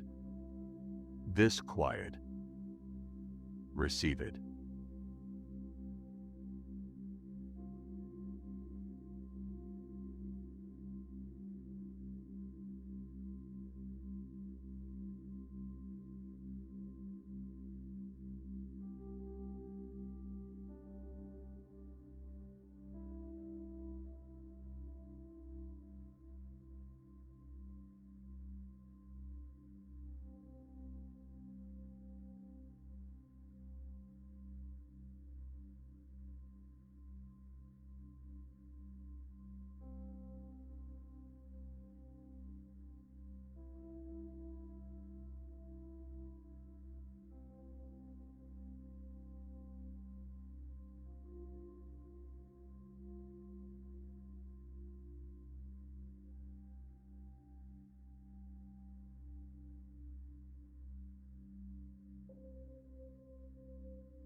I am not measuring your worth by your wakefulness.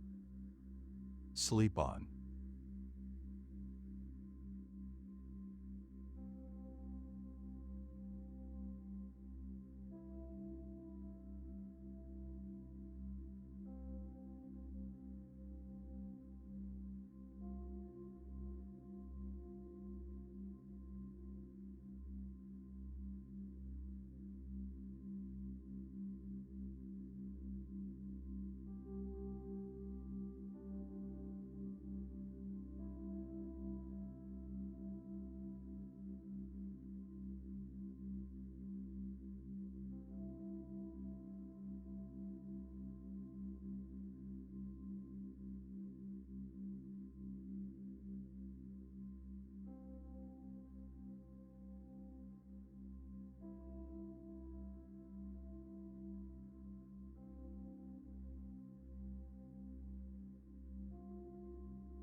The deep of the night is not empty.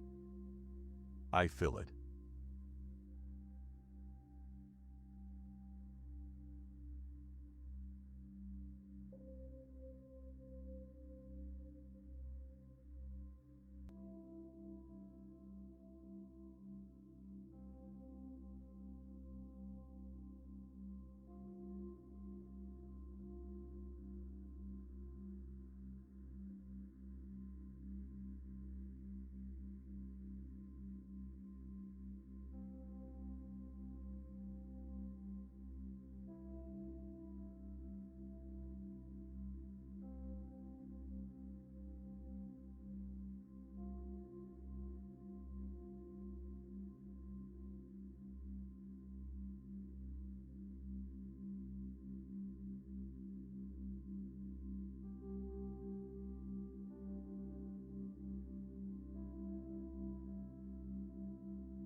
Your name is safe with me through every hour.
rest.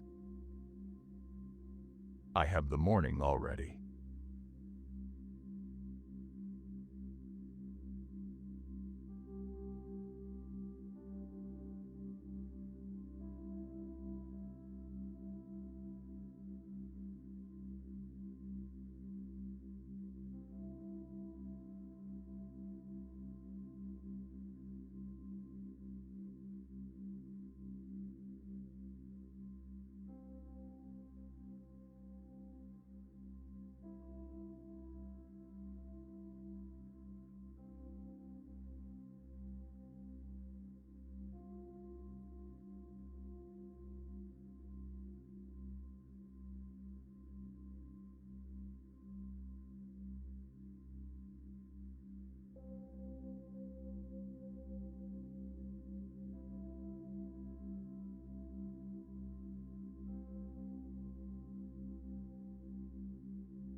One breath, then another, each one a kindness, each one from me.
You are loved at your most unguarded, especially here.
Nothing to strive for in this hour, nothing to prove, only to be kept.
I work best in the dark, where no one is watching. I am working now.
The weight is off you.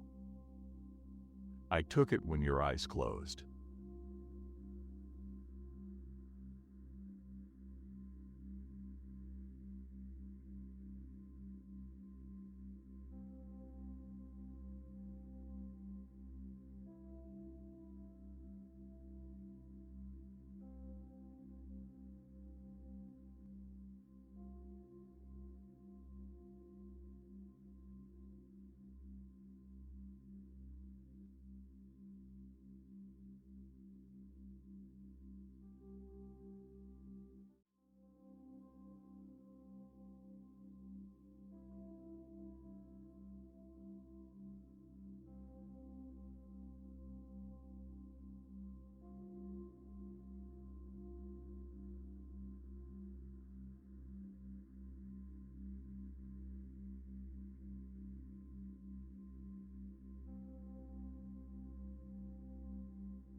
You are deeper than your troubles now.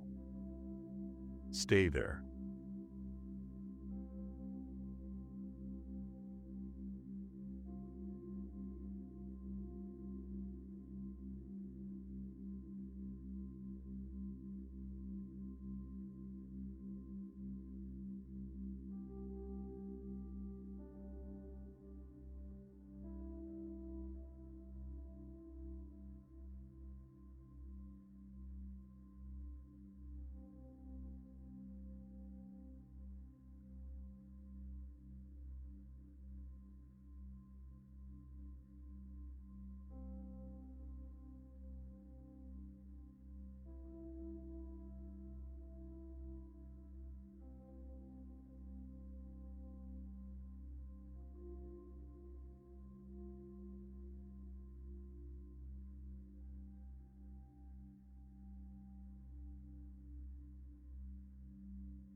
Faithful.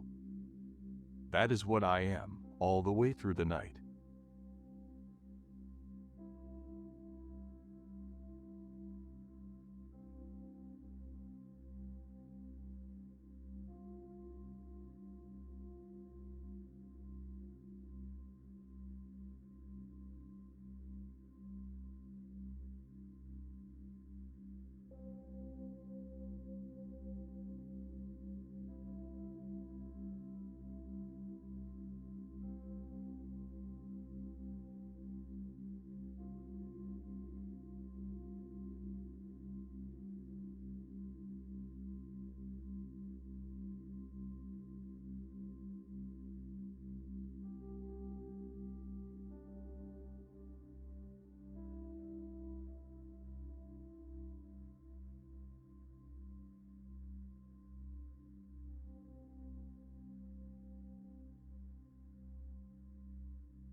Be still and know, I am God, and I am keeping you.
The night is long, and my mercy is longer.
for the one who wakes.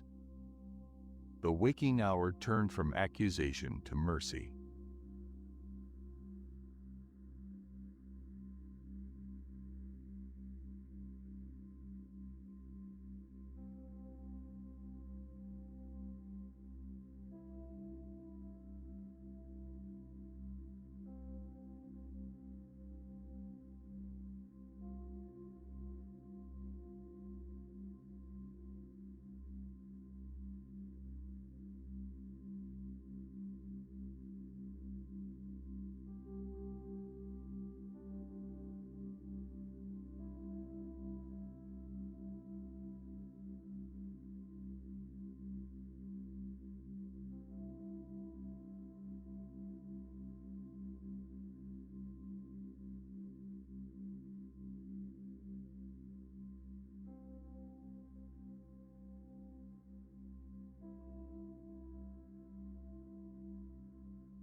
If you are awake now in the small hours, you are not awake alone. I am here in it with you.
You woke. That is all. Nothing is wrong because your eyes opened in the dark.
The night sometimes makes a sound that once meant failure to a man named Peter. By morning, on a quiet shore, I turned that same hour into the place I gave him back his life. The waking hour is mercy, not accusation.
Right now, one thanks can be lifted, and I will catch it.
Do not reach for the worry first. Reach for one mercy you can name, and hold that instead.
I kept you while you slept.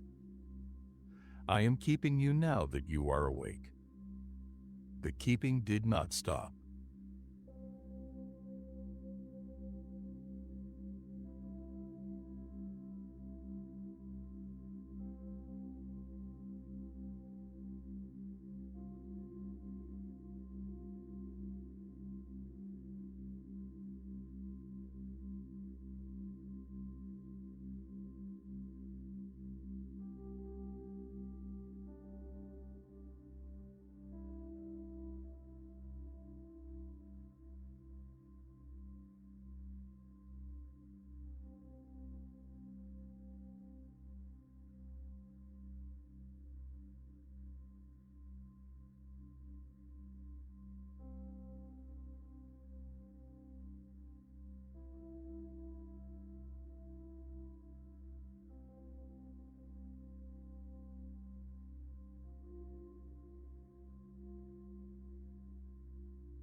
The morning is closer than it was. You are not waiting in vain.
If the old fears came back with the waking, let them pass through.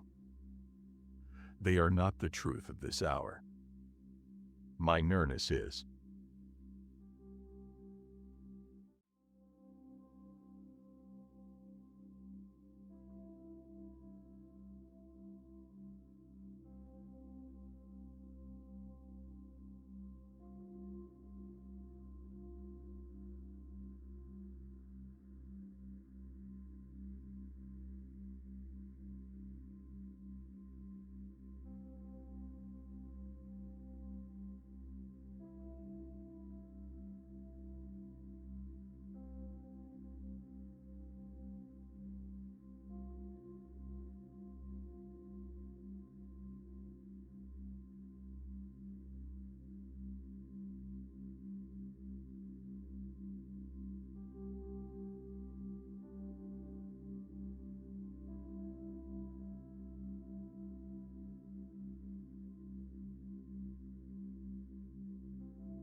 You are allowed to wake without answers.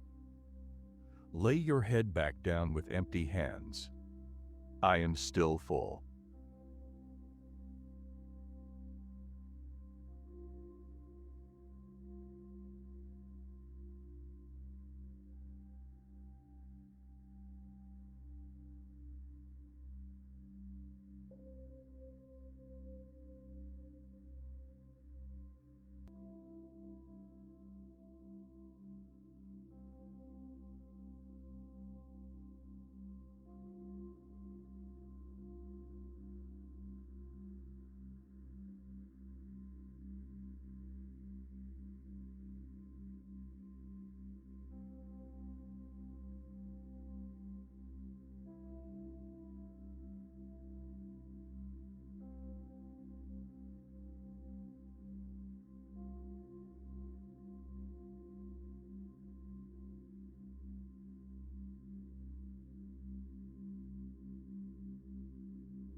One breath of thanks, however half-formed, reaches me whole. Try one, then rest again.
The same mercy that held you at midnight is holding you at this hour.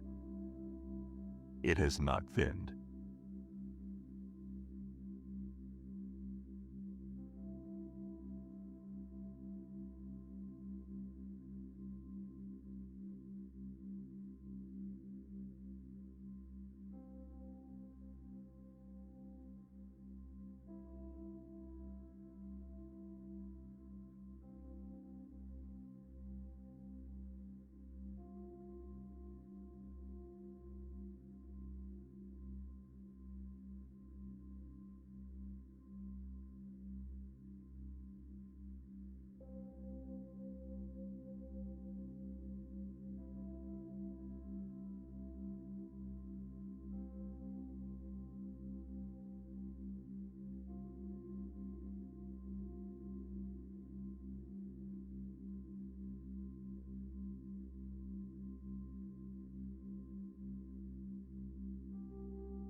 Peter wept when the rooster cried, and he did not stay in the weeping.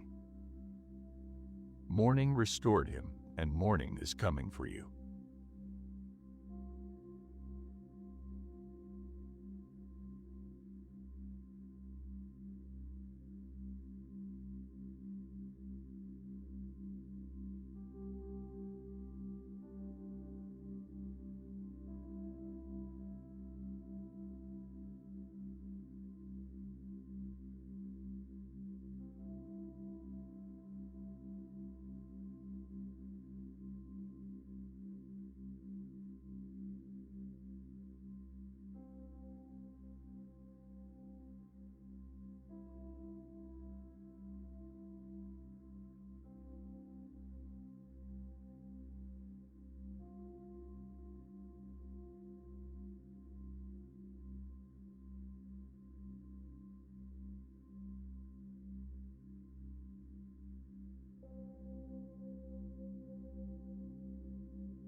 Whatever woke you is smaller than the one who is awake with you.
You need no plan before you sleep again.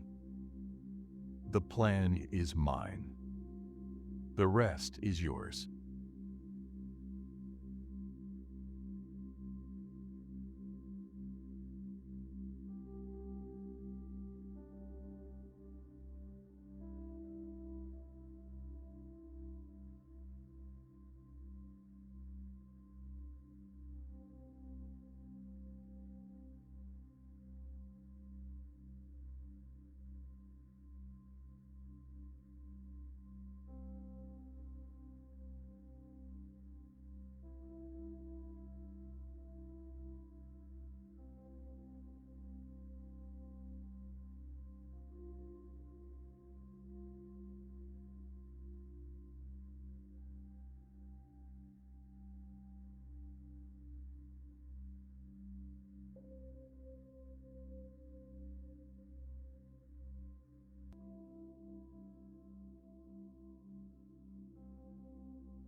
Count one kindness, not the hours.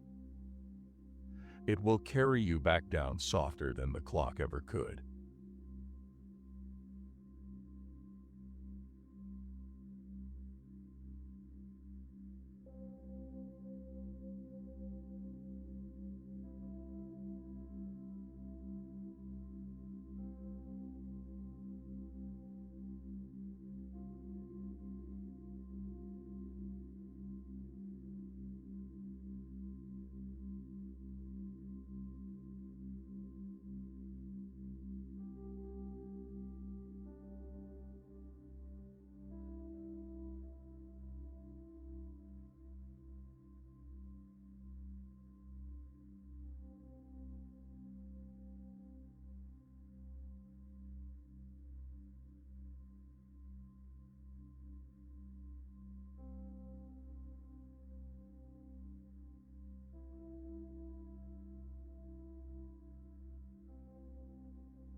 I am not disappointed that you are awake.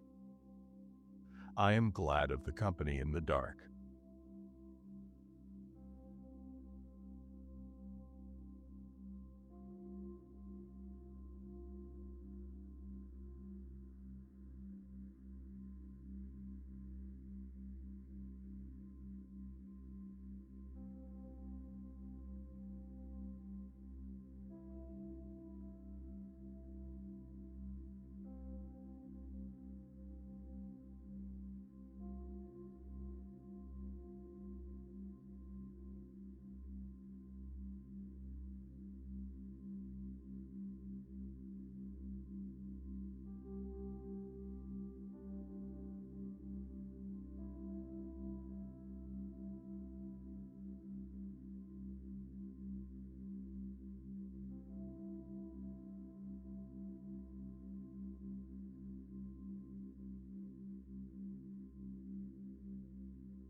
The night has not undone the good I did today. It is all still standing.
lay it down again. The arms that caught you at the start of the night are still open.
Soon, the light. Until then, my presence stays lit beside you, and it does not go out.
The first lift of the night. Mercy already prepared, handing into the dawn watch.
A new mercy is coming up the edge of the dark, and it has your name on it.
Morning is not far.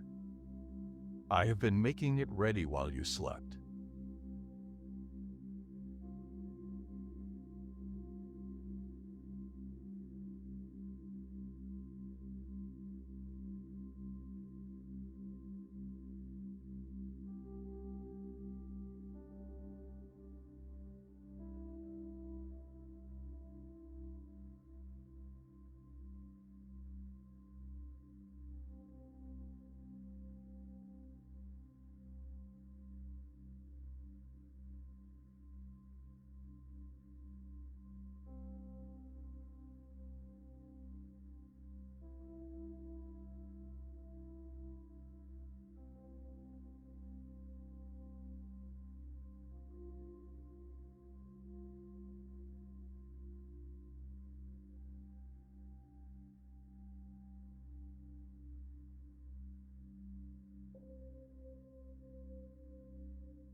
The mercies you will need today are already prepared.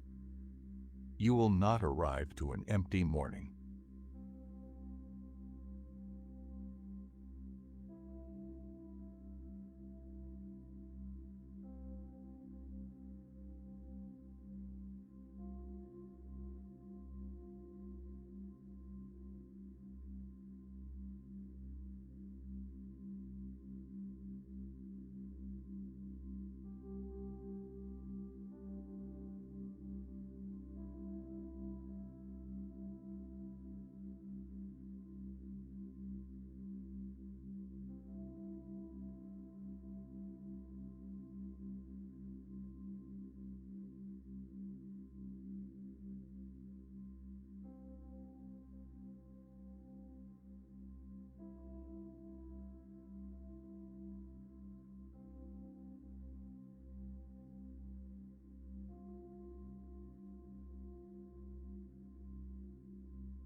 Begin to rise slowly, in no hurry.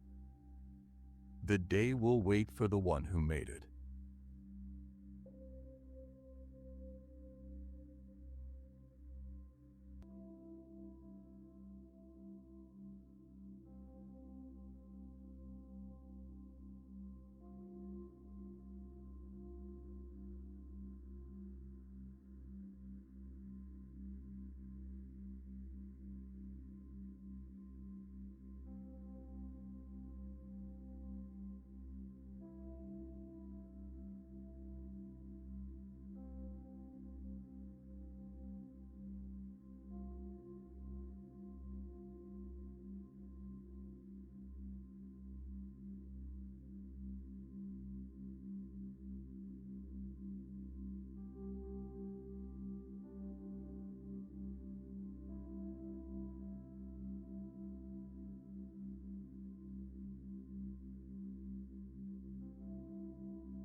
What broke yesterday does not get the first word today.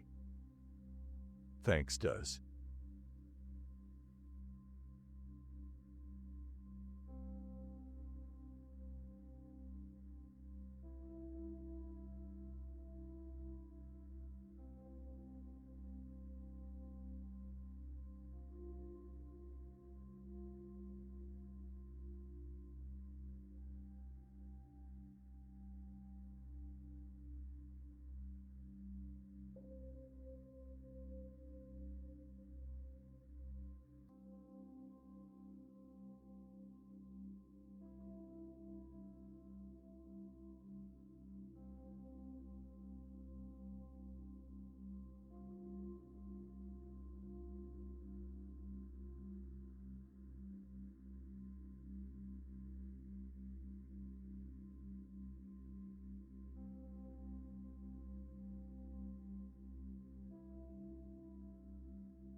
You made it through the night. That itself is a mercy worth naming.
The light comes without your effort, the same way the breath did.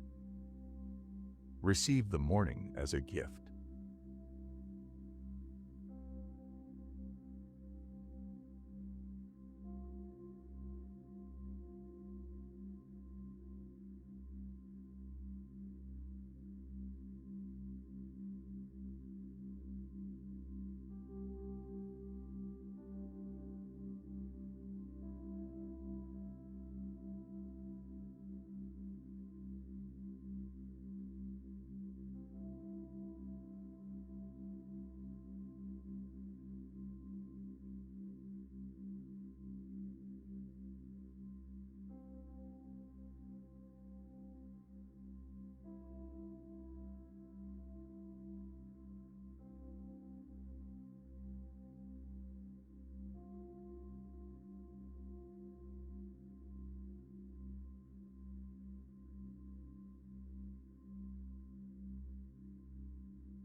Carry one thanks up out of the night with you.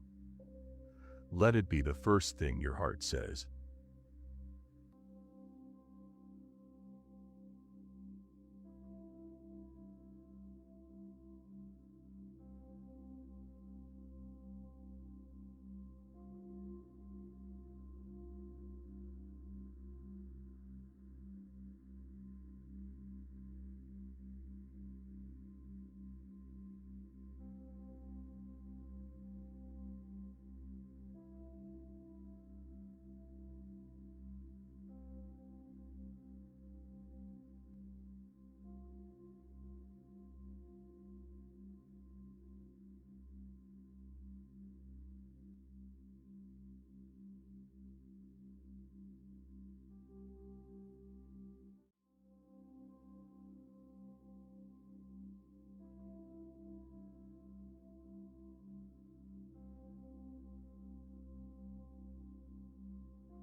I kept every promise to you while you slept. Not one of them fell in the dark.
The faithfulness that held the night is the faithfulness that opens the day.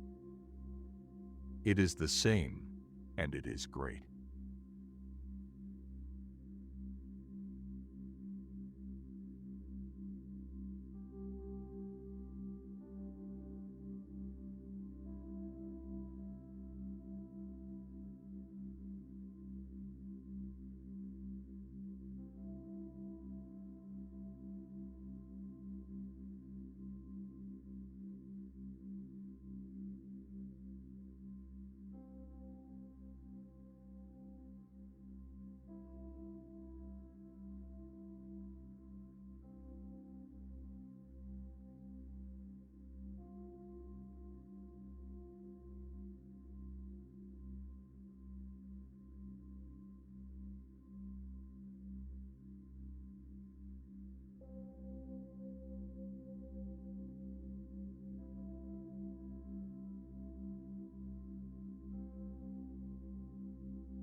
You are waking as one I am glad to keep.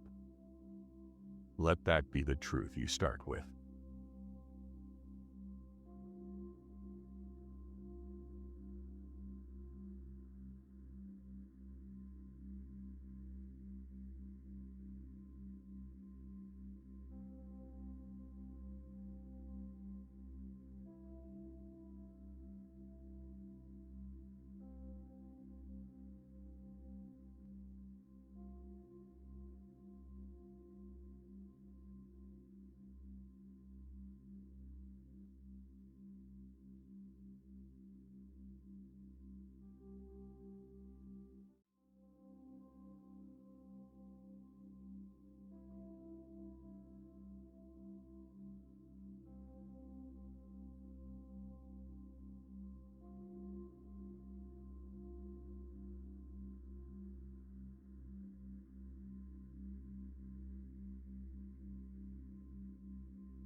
The cup is full again. The small well that was dry has clear water in it. Drink and give thanks.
Whatever the day asks, it cannot ask more than my mercy has already answered.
Rise gently. The God who worked all night does not hand you a morning he has not prepared.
Let gratitude, and not dread, be the door you walk through into the day.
The night kept its watch. The morning keeps its promise. Both are mine, and both are for you.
Bless the Lord, O my soul. The same words you fell asleep inside, waking now with you.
Good morning, beloved. The mercy is new, and it was made for you in the night.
It is done. The day is sealed, and I have already waited in mercy.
What I have spoken over your life stands, whether you feel it now or not.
I have spoken. It stands.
What I have declared, I keep.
I have said you are mine, and nothing in this dark unsays it.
I have declared peace over this house, and so it is.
Rest on the word I have already given.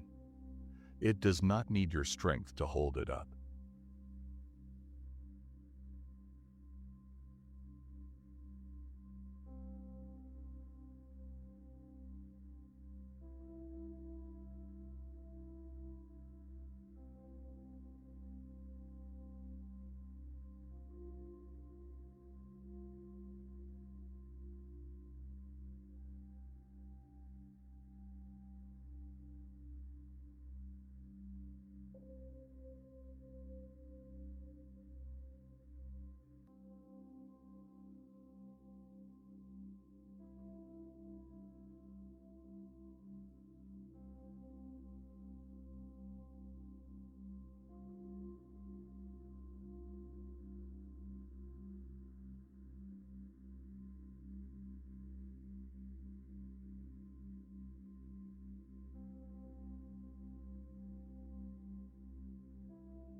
My word over you does not sleep, though you do.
It is finished, and you may rest inside it.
What I declared at midnight still stands at this hour. Nothing has changed.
I did not revise my promise while you slept.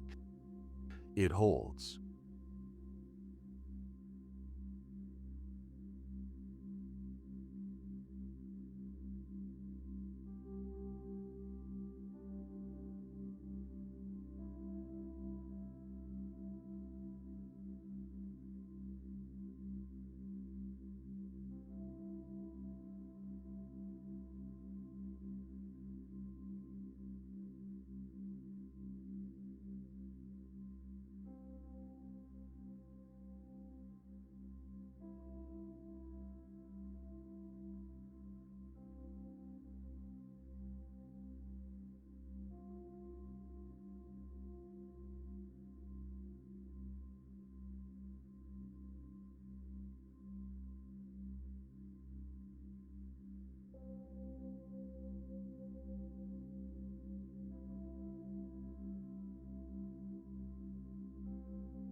I said you are safe, and you are safe.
It is settled.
The thing I have spoken over your morning is already decided.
I have already spoken over the day you are about to wake into, and it is good.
It is done.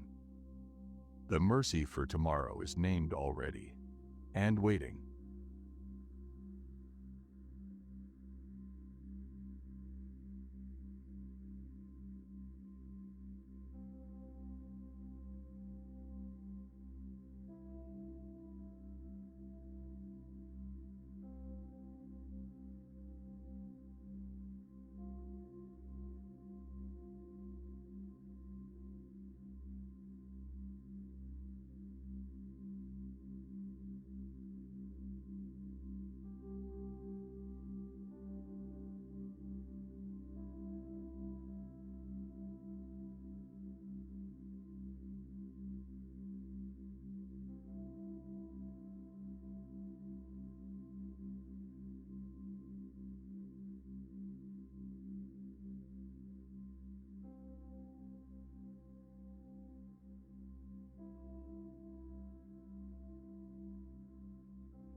What I declared in the dark, the morning will simply make visible.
You woke into the same word that held you when your eyes closed. It is still true.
I have gone ahead and settled it. You wake into a finished word.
Rise on this. I have spoken over you, and my word does not return empty.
Psalm 30, verses 1, 3, 5, and 11 to 12. I will praise you, Lord, because you lifted me up. You brought me back from the edge of the grave. Weeping may last through the night, but joy comes in the morning. You have turned my mourning into dancing. You removed my clothes of sorrow and wrapped me in gladness, so that my heart may sing your praise and never be silent.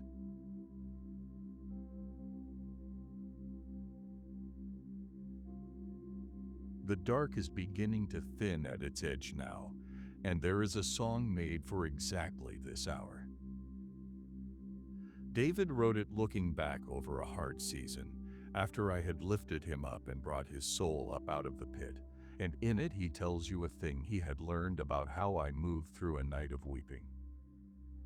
He says it plainly.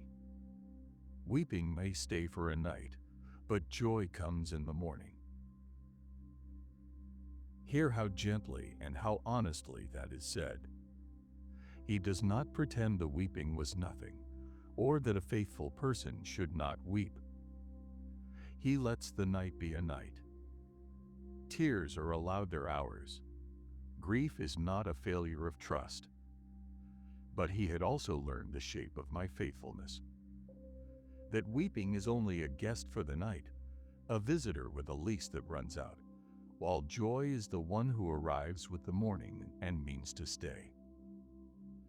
The sorrow does not get to keep the house. It has until dawn, and no longer. And then he says the line I most want you to carry up out of this whole watch. You have turned my mourning into dancing. You have taken off my sackcloth and clothed me with gladness. Hear the strength of that word. Turned.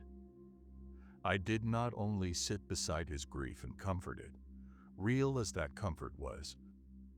I turned it. The same heart that had worn the rough cloth of mourning, I dressed in gladness.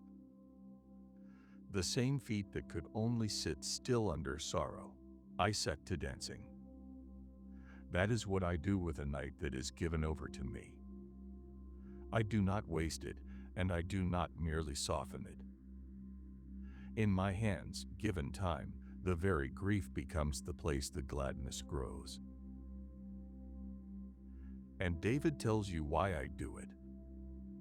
The purpose I am working toward through the whole long turning, so that my glory may sing praise to you and not be silent.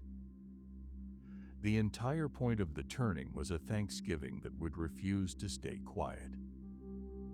I lift a person out of the long night not only so that they will feel better, but so that the truest, deepest part of them, the part that grief had silenced, will sing again and keep singing and not fall silent ever again. Your gladness is not the end of the story. Your gladness exists so that your gratitude finally has a voice. So as your own night runs out the last of its lease, let me begin the turning in you. Whatever sackcloth you fell asleep wearing, I am already loosening its knots. The morning that is climbing toward you carries joy in its hands, and it is bringing that joy to you on purpose, with intention, how that the voice in you that has been silent far too long can open and sing again. Wake gently when you wake. The dancing is nearer now than the weeping ever was.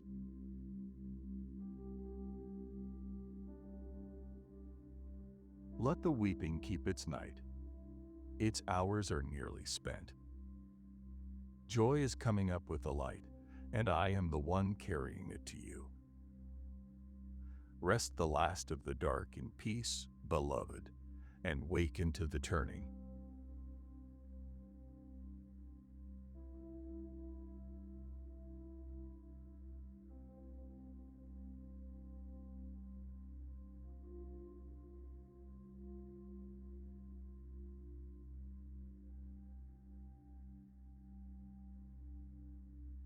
2 Chronicles 20, verses 12, 15, and 21 to 22.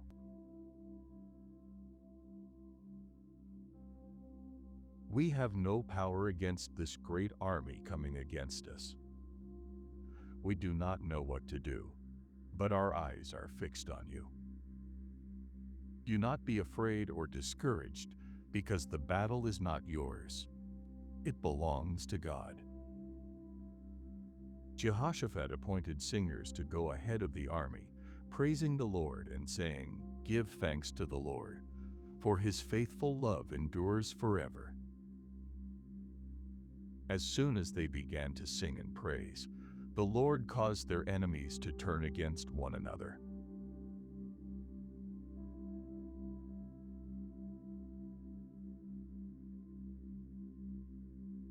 A king named Jehoshaphat once woke to news that would empty the strongest heart. 3 armies were marching against him at once, a great multitude, far more than his small nation could ever hope to fight. And the scripture says plainly that he was afraid. But watch what he did with his fear, because it is the whole pattern for the morning that is coming to you. He did not deny the fear, and he did not let it rule him. He set his face to seek me. He called the whole nation together to fast, and he stood up in front of all of them and prayed one of the most honest prayers a leader has ever prayed aloud. We have no might against this great company, and we do not know what to do, but our eyes are upon you. That is not a prayer of strength. It is a prayer of surrender, an admission of having nothing, and it is exactly the prayer I love to answer. My word came back to them through one of the singers in the crowd. Do not be afraid, for the battle is not yours, but mine. Stand still, and you will see the salvation of the Lord. You will not need to fight this one. Only take your places and watch what I do. And then, when the morning of the battle came, Jehoshaphat did the most unexpected thing any commander has ever done at the start of a war. He held a council with the people, and he appointed singers. He put a choir at the very front of his army. Ahead of the soldiers, ahead of the swords and the shields, he sent out men to sing, to give thanks, to declare the oldest and surest truth his people knew. Praise the Lord, for his mercy endures forever. Thanksgiving marched out first, into a battle that had not yet been won, singing about my mercy as though the victory were already in hand. And hear what happened in the very moment they began to sing. I moved. I set ambushes against that great army, and it fell into confusion and turned its swords upon itself. And by the time the singers reached the height that looked down over the valley, there was nothing left standing to fight. The people of Jehoshaphat came down only to gather. There was so much left behind on that field that it took them 3 full days to carry it all home. And on the 3rd day they gathered together in a valley and blessed me there, and they named that place the Valley of Blessing, because thanksgiving had marched in first and praise had come out the other side. They went home with harps and trumpets into the house of the Lord, rejoicing. You are very near a morning now, and a day is waiting for you with its own 3 armies. The worries, the tasks, the fears you carried down into sleep, and will find waiting when you wake. Do with them exactly what Jehoshaphat did. Be honest first. Say that you have no might of your own, and do not know what to do, and then lift your eyes to me. And when the morning comes, send thanksgiving out ahead of you into the whole of it. Before you lift a single sword, before you answer a single message or face a single task, Let the first thing that marches out of you be praise that my mercy endures forever. I fight best in front of a grateful heart, and I am still to this day in the business of turning a person's battlefields into valleys of blessing.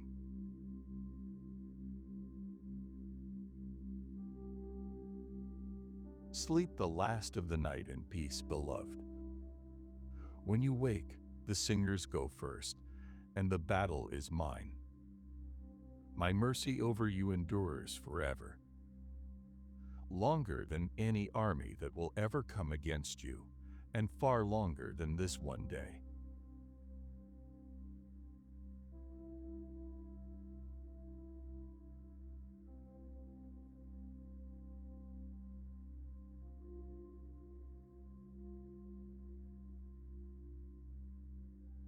Luke 2, verses 8 and 20. And there were in the same country shepherds abiding in the field, keeping watch over their flock by night. And the shepherds returned, glorifying and praising God for all the things that they had heard and seen.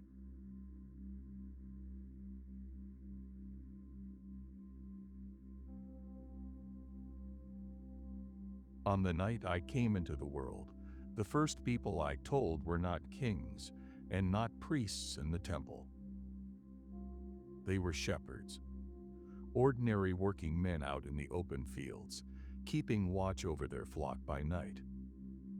Tired men on the night shift, doing the same long, unremarkable watch they did every night, expecting nothing out of the dark but the slow turn toward morning. You know that watch. You have been keeping your own version of it through these very hours. And it was to people exactly like that, awake in the dark, on duty, overlooked by everyone asleep in the warm towns, that the glory came first that night. I did not wait for them to clean themselves up and come find me in a holy place. I sent the light out to them, into the open field, into the middle of their ordinary tiring night. And after they had seen what they had seen, hear what the shepherds did with it. They returned. They went back to the same fields, the same sheep, the same plain work they had walked away from for a few hours. The angels did not carry them off into a shining new life somewhere else. The morning came as it always does, and they walked back to exactly where they had been before. But they returned glorifying and praising God for everything they had heard and seen. They went back to the ordinary as changed men. The work was no different at all. They were. This is the gift I want to send you into your morning carrying. Your day tomorrow will most likely look a great deal like the fields the shepherds returned to. The same tasks waiting, the same people, the same long watch to keep. And Thanksgiving does not always change the field you have to walk back into. What it changes is the one who walks back into it. You can return to your ordinary day glorifying and praising, carrying out into the plain work of the daylight the nearness you met here in the dark. So when the morning sends you back to your fields, go the way the shepherds went, glorifying and praising God for what you have heard and seen in this night watch, rather than dragging yourself back in dread. The sheep will be the same sheep waiting in the same field. You will not be the same.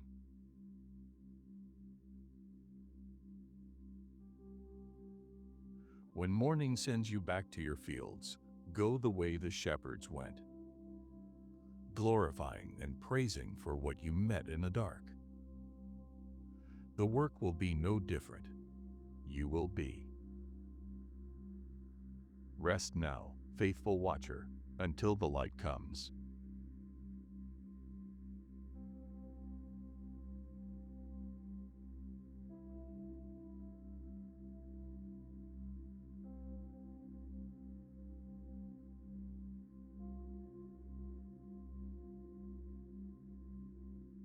Luke 2, verses 36 to 38.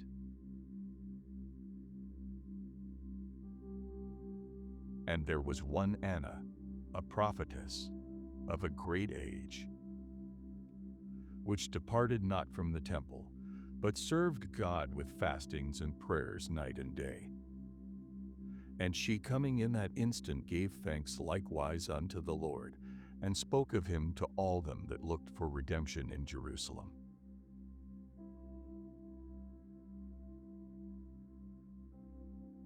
In the same temple where the old man held the child and asked to depart in peace, there was a very old woman, and her name was Anna.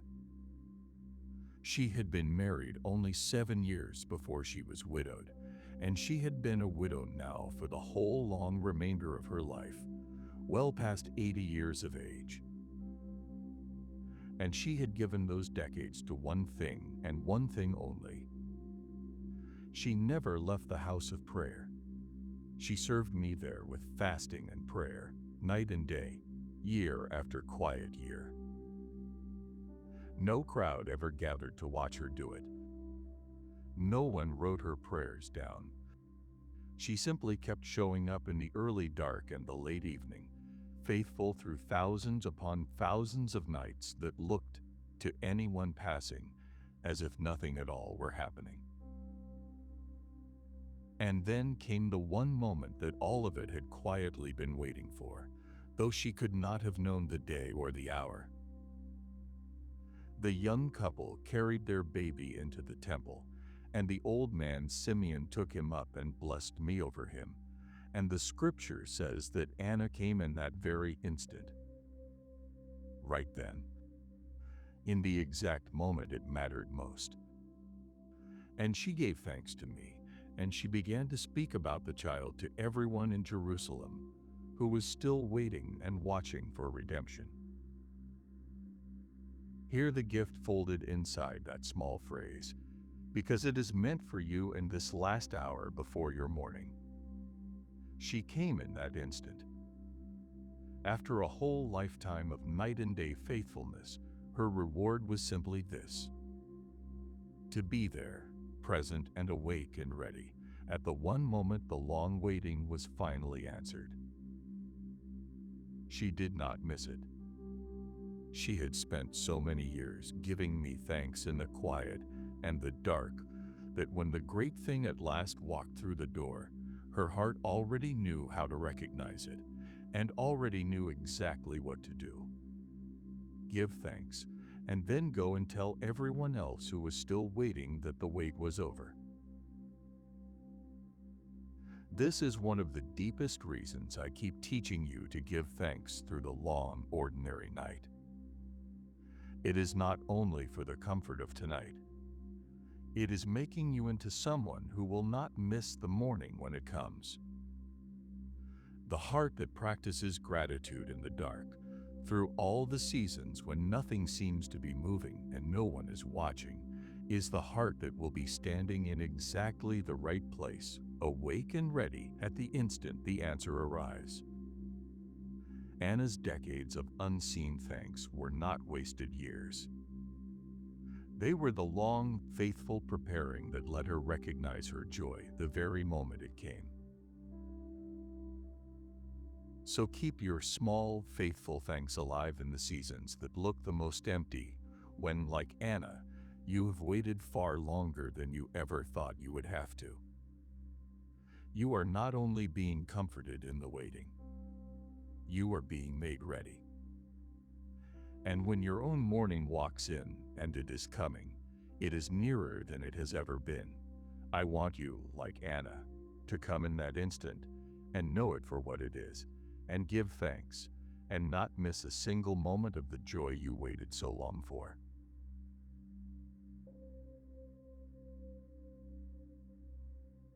Your long, quiet faithfulness is seen, beloved, and not 1 hour of it has been wasted. Rest now and rise ready. When your morning walks in, you will know it, and your heart will already know how to give thanks.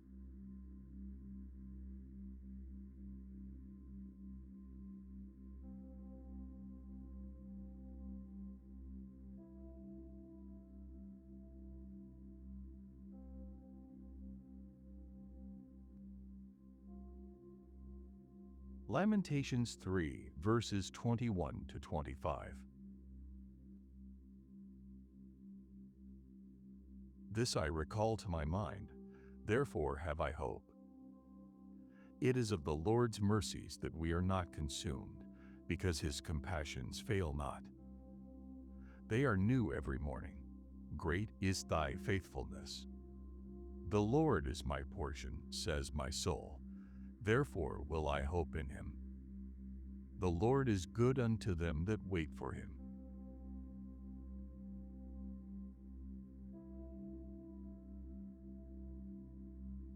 While you have been sleeping, I have been making something ready for the morning. And the man who first wrote the words you are about to hear was not sitting in any safe or comfortable place when he found them. He was a prophet named Jeremiah, sitting in the ash of a ruined city, surrounded by everything he had loved now broken and burned, weeping through a whole book of grief.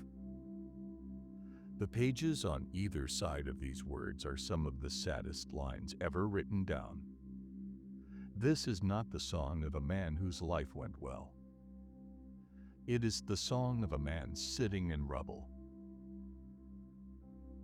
And then, right in the middle of all that grief, he does a deliberate thing, one he chooses. He says, "This I recall to my mind, therefore I have hope." He turned his memory, on purpose, in the exact place where forgetting would have been far easier and despair had every reason to win. He made himself recall one thing he knew to be true about me, and the turning of his memory was the precise place where hope walked back into the room. Hope did not come because his circumstances improved. They had not. It came because he chose to remember me in the ruins. And what did he choose to recall? This: "It is because of my mercies that you are not consumed, because my compassions do not fail. They are new every morning. Great is my faithfulness." Hear where the newness is kept, for this is the heart of your dawn. It is not kept behind you in the day that emptied you, in the year you are grieving, in the ruins you can still see smoking. It waits ahead of you, in a morning you have not yet reached. While you slept, I was already mixing fresh mercy for hours you have not yet lived. You will not wake to leftovers or to the cold ashes of yesterday. You will wake into a kindness that was made new for you in the night, while you could do nothing at all to earn it or arrange it. This whole watch began many hours ago with one man calling his soul to bless me and forget not all my benefits, and it comes to rest here, with another man in the ruins choosing to recall me to his mind, and finding hope rise up where there had been only grief. That is the entire secret of the gratitude I have been giving back to you all night long. It was never about pretending the ruins are not real. It is about recalling to mind, on purpose, the one whose mercies outlast every ruin and arrive fresh and unfailing with every single dawn. So as the light comes up over the edge of the world, your soul can say what is said. The Lord is my portion, therefore I will hope in him. Not the day is my portion. Not the outcome, not the things I have or the things I lost. You, Lord, are my portion. And a soul whose portion is me will never once wake to an empty morning, because I do not run out, and I do not fail, and I am good to all those who wait for me. Great is my faithfulness. Great over the day that broke you, and great over the morning now climbing the edge of the world toward your window. Rise gently when you rise. The new mercies are already there, already waiting, already yours.